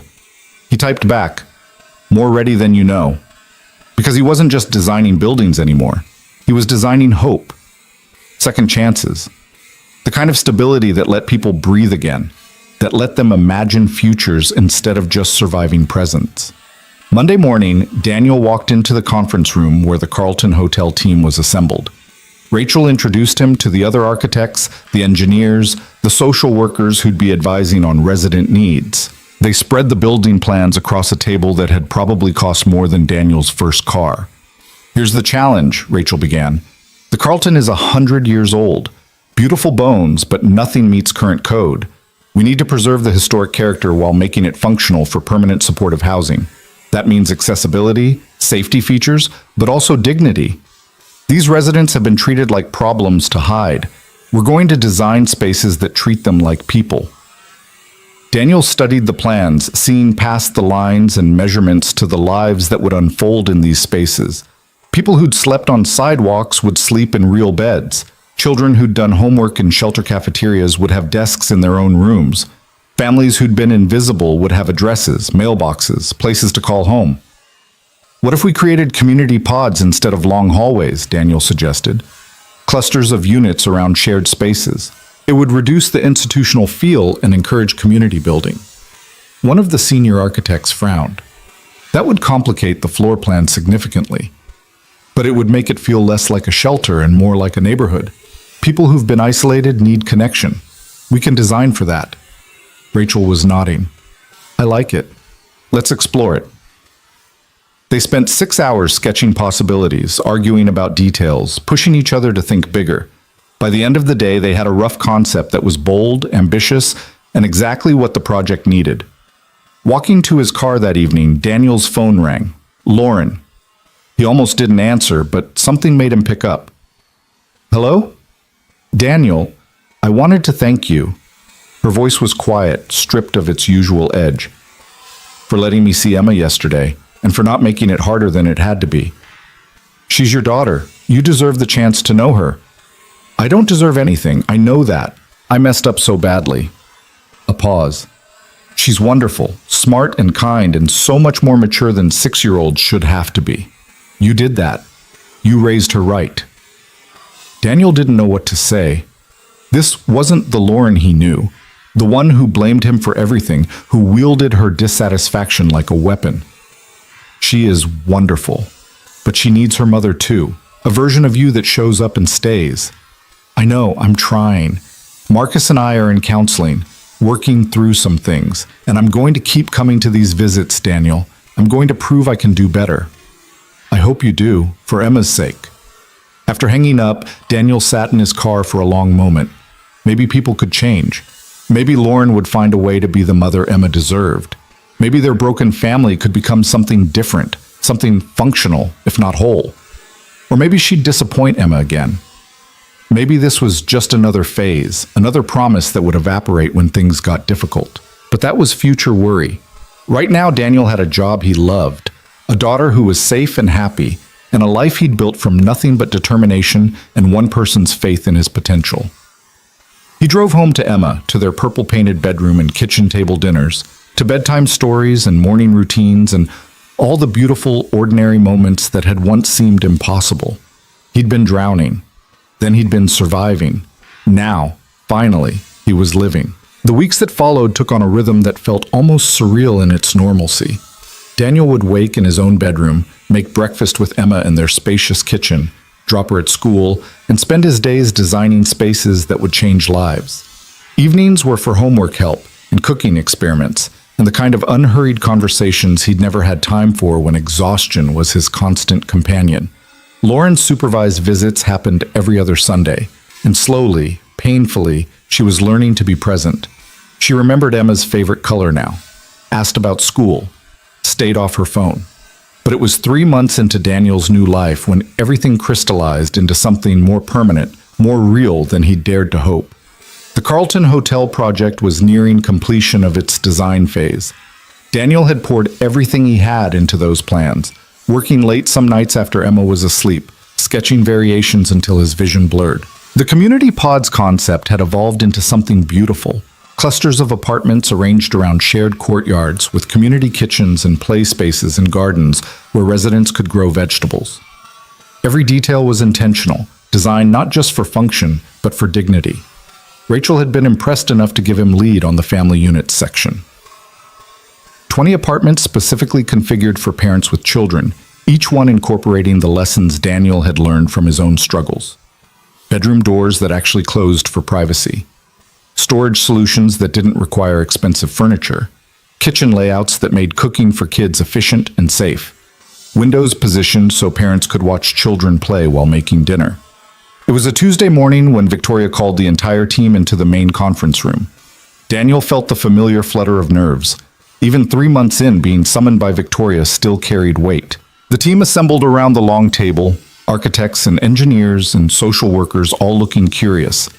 Victoria stood at the head of the table, and beside her stood someone Daniel didn't recognize, a woman in her 60s with silver hair and an air of quiet authority. Good morning, everyone. I want to introduce you to Margaret Chen, Director of the Housing Authority. She's here to review our Carlton Hotel proposal before it goes to the City Council next week. Margaret smiled warmly. I've seen a lot of housing proposals in my 30 years with the city. Most of them are adequate. Some are good. Very few are exceptional. She tapped the rolled plans in front of her. This is exceptional. A collective exhale seemed to move through the room. The community pod concept alone would be worth approving, Margaret continued, but it's the details that sold me. The family units designed by... She consulted her notes. Daniel Brooks show an understanding of how people actually live that I rarely see. The separate sleeping nooks, the storage solutions, the way the kitchens are positioned. Someone designed these who understands what it's like to raise a child in limited space. All eyes turned to Daniel. He felt heat rise to his face. I had good motivation, he said quietly. Well, your motivation has resulted in what I believe will be a model for supportive housing across the state. I'm recommending full approval to the council, and I'm going to be pushing for additional funding to implement all of your design elements without compromise. This project is going to change lives. After the meeting, as people filed out congratulating each other, Victoria caught Daniel's arm. Walk with me. They took the elevator to the 20th floor. Victoria silent until they reached her office. She gestured for Daniel to sit, then poured 2 glasses of water from the carafe on her desk. 3 months ago, you were scrubbing floors in this building. Today, the Housing Authority Director called your work exceptional. How does that feel? Daniel took a sip of water, trying to find words adequate to the moment. Like I'm finally doing what I was meant to do. You are. And Daniel, I want you to know that hiring you wasn't charity. It wasn't me doing a good deed. I invested in you because I saw something that would benefit my company, and I was right. Your work on Carlton has been invaluable. Thank you for the opportunity. Stop thanking me.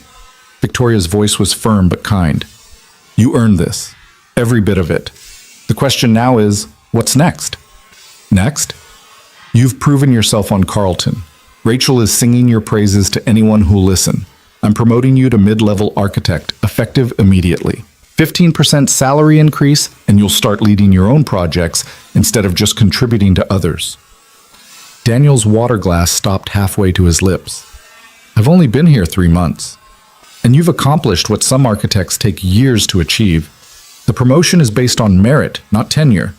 Don't insult us both by pretending you don't deserve it. That evening, Daniel picked up Emma from after-school care with news bursting inside him like champagne bubbles. She climbed into the car, chattering about a science project on butterflies, and he let her talk, savoring the anticipation of his own announcement. At home, he made her favorite dinner, mac and cheese with cut-up hot dogs. Nothing fancy, but perfection to a 6-year-old. After they'd eaten and cleaned up together, he sat her down at the kitchen table. Emma, I have some exciting news. Remember how I told you I was working on a special building? One that would help families who don't have homes? The big hotel one? That's right. Well, the people in charge of the city really liked what I designed, and my boss was so happy with my work that she's giving me a promotion. Emma's face scrunched in concentration. What's a promotion? It means I did such a good job that they want me to do even more important work, and they're going to pay me more money. Does that mean we're rich? Daniel laughed. Not rich, but comfortable. Safe. We'll never have to worry about rent or groceries again. Emma threw her arms around his neck. You're the best daddy in the whole world. You're the best daughter in the whole world. Daddy? Emma pulled back, her expression suddenly serious. Are you happy now? Like, the kind of happy that stays? The question pierced him. How many times had she watched him struggle, seen worry etched into his face, felt the anxiety that radiated from him during the worst days? Yeah, baby. I'm the kind of happy that stays. Good. Because you deserve happy. Later that night, after Emma was asleep, Daniel stood at the window of his living room looking out at the city lights. His phone buzzed with a text from Sarah Chen, who he'd kept in touch with even though the custody case was long settled. Heard about your promotion. Congratulations. You've come a long way from that first meeting in my office. He typed back, thanks to you. I'd be fighting a losing battle without your help. You'd have fought it anyway. I just made sure you won. How's Emma doing with Lauren's visits? Daniel considered the question. Lauren had been consistent for 3 months now, never missing a Sunday, actually engaging with Emma during their supervised time. It wasn't perfect. She still talked too much about her own life, still sometimes seemed uncomfortable with the messier aspects of parenting, but she was trying. Better. She's learning who Emma actually is instead of who she imagined her to be. That's progress. Speaking of which, Lauren's lawyer contacted me. She wants to request unsupervised visits. Daniel's chest tightened. Already?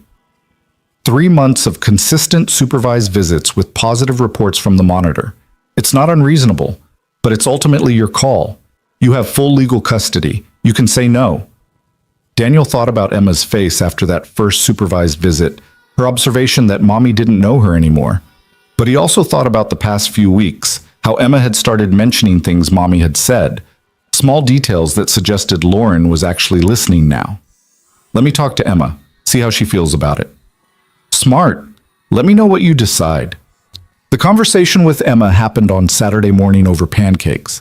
Daniel had learned that important discussions went better with food, something about the ritual of eating together that made hard topics easier. Emma, I want to ask you something about Mommy's visits. Emma looked up from her pancake, syrup on her chin. Okay. You've been seeing Mommy every other Sunday for a while now. Miss Jennifer says you're doing really well together. Mommy wants to know if maybe sometimes you could visit her without Miss Jennifer there. Just you and Mommy. What do you think about that? Emma was quiet, chewing thoughtfully. Would it still be just 2 hours? At first, yes. If it goes well, maybe longer. And I'd still live here? With you? Always. Nothing changes that. This would just be visits. Emma took another bite of pancake, clearly thinking hard. Can I try it once and see if I like it? Of course. And if you don't like it, if it doesn't feel right, we go back to how things are now. You're in charge of this decision, okay? No one's going to make you do anything you don't want to do. Okay, I'll try it. But Daddy?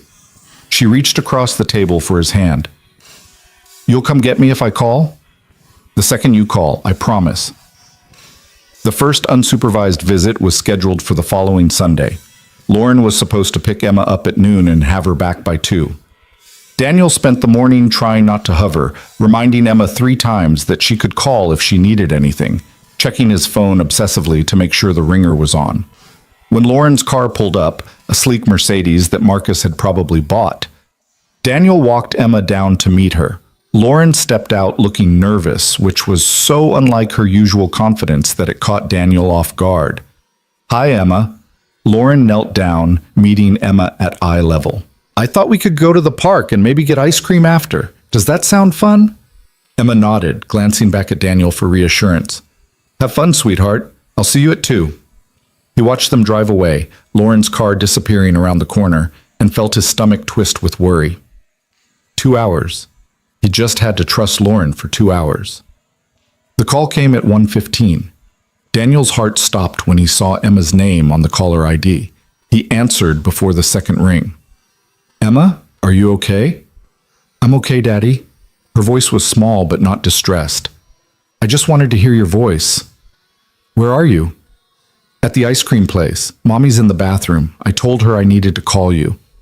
Do you want me to come get you? A pause. No, I'm okay. I just missed you. Daniel's eyes stung. I miss you too, baby. But you're being so brave. I'm proud of you. Mommy's coming back. I have to go. Love you, Daddy. Love you too. When Lauren brought Emma home at 2 on the dot, his daughter bounded out of the car full of stories about the playground and the ice cream and how Mommy had actually pushed her on the swings. How was it? Daniel asked after Lauren had driven away. Good. Different from the visits with Miss Jennifer, but good. Mommy listened when I talked, and she didn't check her phone even once. Small victories. But they were victories nonetheless.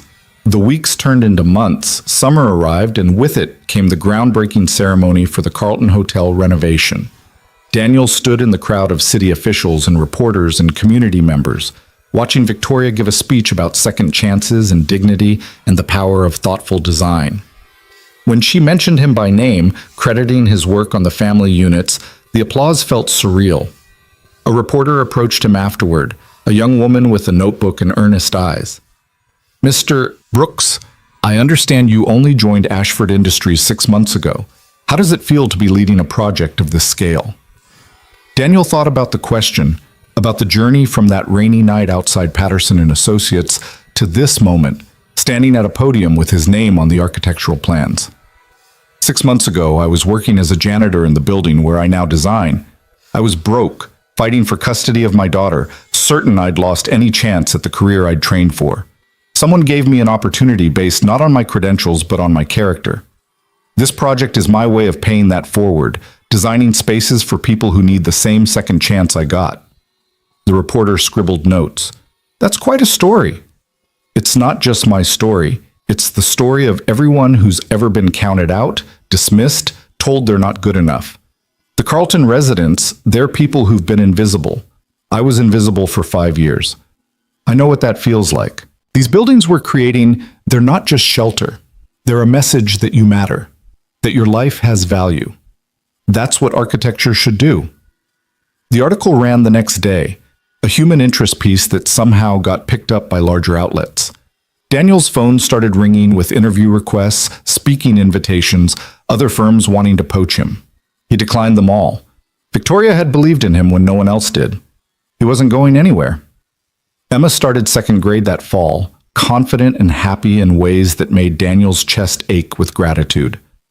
Lauren's visits had expanded to every Sunday, 4 hours unsupervised, and while they'd never be the nuclear family they'd once attempted, they'd found something functional.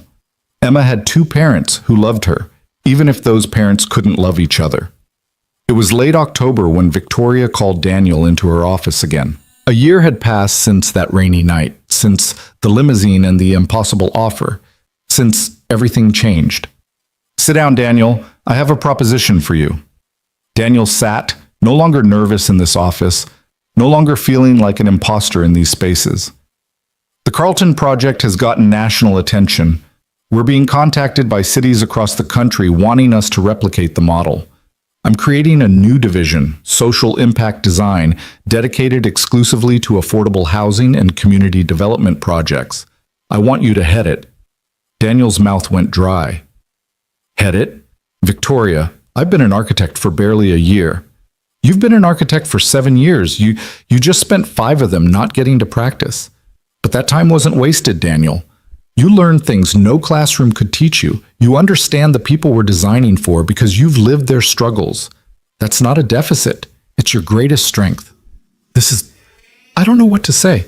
Say you'll do it. Say you'll take everything you've learned and use it to change how this country thinks about affordable housing. Say you'll design buildings that give people dignity along with shelter."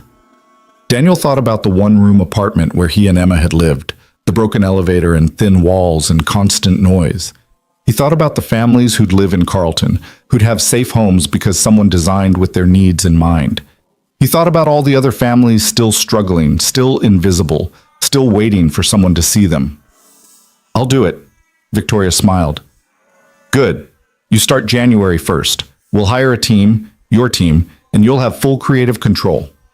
Design director salary, equity in the company, the resources to do this right. Sound acceptable? More than acceptable. Then let's change the world, one building at a time."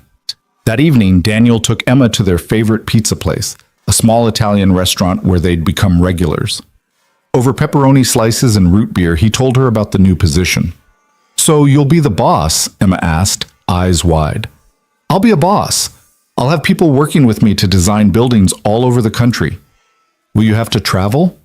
"Sometimes, but never more than a few days, and Mrs. Rodriguez already said she'd stay with you when I do." Emma nodded, processing. Then, with the directness only children possess, she asked, "Daddy, are we different now than we used to be?" "What do you mean, sweetheart?" "Like, we have more money and a nicer apartment and you have an important job. Does that make us different people?" Daniel set down his pizza, giving the question the weight it deserved. "Do you feel different?" "A little, but also the same, like I have more toys now and my own room, but you're still my daddy, who makes funny voices when we read books and always remembers to cut the crusts off my sandwiches. Those parts didn't change." "Exactly. We have more resources now, more opportunities, but the important parts, who we are, how we treat people, what we value, those don't change just because our circumstances did. Money makes life easier, but it doesn't make life meaningful. You know what makes life meaningful? What? Love, kindness, using whatever we have to help others. I got lucky, Emma. Someone saw value in me when I couldn't see it in myself.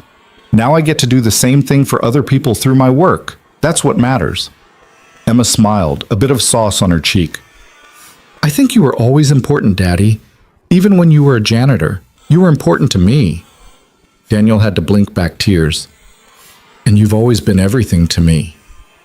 The holiday season approached, and with it came an unexpected call from Richard Whitmore. "Mr. Brooks, I'm calling on behalf of Lauren Hale. She'd like to request a modification to the visitation schedule. Specifically, she'd like to have Emma for Christmas Eve this year. She and Marcus are getting married on New Year's Eve and wanted Emma to be part of the wedding. She's asking for your permission." Daniel's first instinct was to say no, to protect their traditions, to keep Emma close. But then he thought about the past year, about Lauren's consistent effort, about Emma's growing comfort with her mother. "Let me talk to Emma." The conversation happened that night after dinner. Emma listened as Daniel explained Lauren's request, her face thoughtful. "Would you want to go?" Daniel asked. "Will you be alone on Christmas?" The question shouldn't have surprised him. Emma had always been more concerned about others than herself, but it did. "I'll be fine, sweetheart. Mrs. Rodriguez invited me for dinner. And this isn't about me, it's about you and Mommy. Can I do both? Like Christmas Eve with Mommy and Christmas Day with you? If that's what you want, absolutely. Okay, I'll try it, but Daddy? She climbed into his lap, suddenly seeming younger than her 7 years. You're still my favorite person. You're mine too, baby. Always. Christmas Eve, Daniel drove Emma to Lauren's house in Belmont Heights. It was the first time he'd seen where she lived, a pristine Victorian with a manicured lawn and expensive cars in the driveway. Lauren met them at the door, Marcus standing awkwardly behind her. Thank you for this, Lauren said quietly. It means a lot. Emma wanted to come. That's what matters. Marcus stepped forward, extending his hand. Mr. Brooks, we haven't officially met. I'm Marcus Redding. Daniel shook his hand, taking the measure of the man who'd been part of breaking up his marriage. Marcus looked nervous, which was somehow satisfying. Take good care of her, Daniel said. We will. I promise. Driving away from that perfect house, Daniel felt an unexpected peace. Lauren had Marcus, her big wedding, her picture-perfect life. And he had Emma's heart, her trust, her belief that Daddy could fix anything. He knew which one he'd choose. Christmas morning, Emma bounded through the door at 8 a.m., arms full of presents from Lauren, but her face glowing with joy at being home. Daddy, Merry Christmas! They spent the day in pajamas, opening presents and watching movies and making cookies that turned out lopsided but delicious. That evening, Mrs. Rodriguez came over with tamales and stories, and the three of them had dinner around Daniel's table, a makeshift family bound by choice rather than blood. Later, after Mrs. Rodriguez had gone home and Emma was asleep surrounded by new toys, Daniel sat in his living room with a cup of coffee and thought about the year that had passed. 12 months since Victoria had pulled up in that limousine. 12 months since his life had transformed from desperate struggle to purposeful abundance. His phone buzzed. A text from Victoria. Merry Christmas, Daniel. Looking forward to seeing what you build in the year ahead. He typed back. Thank you for building me back up when I was broken. Merry Christmas.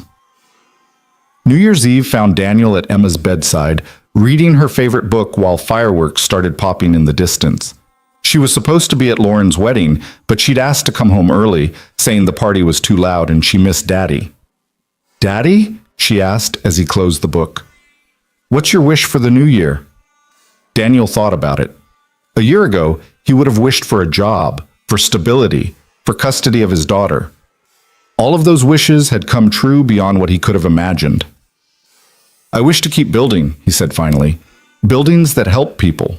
A life that makes you proud. A future where we both keep growing into who we're meant to be.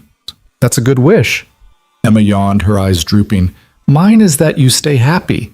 The kind of happy that stays. I think that wish already came true, sweetheart.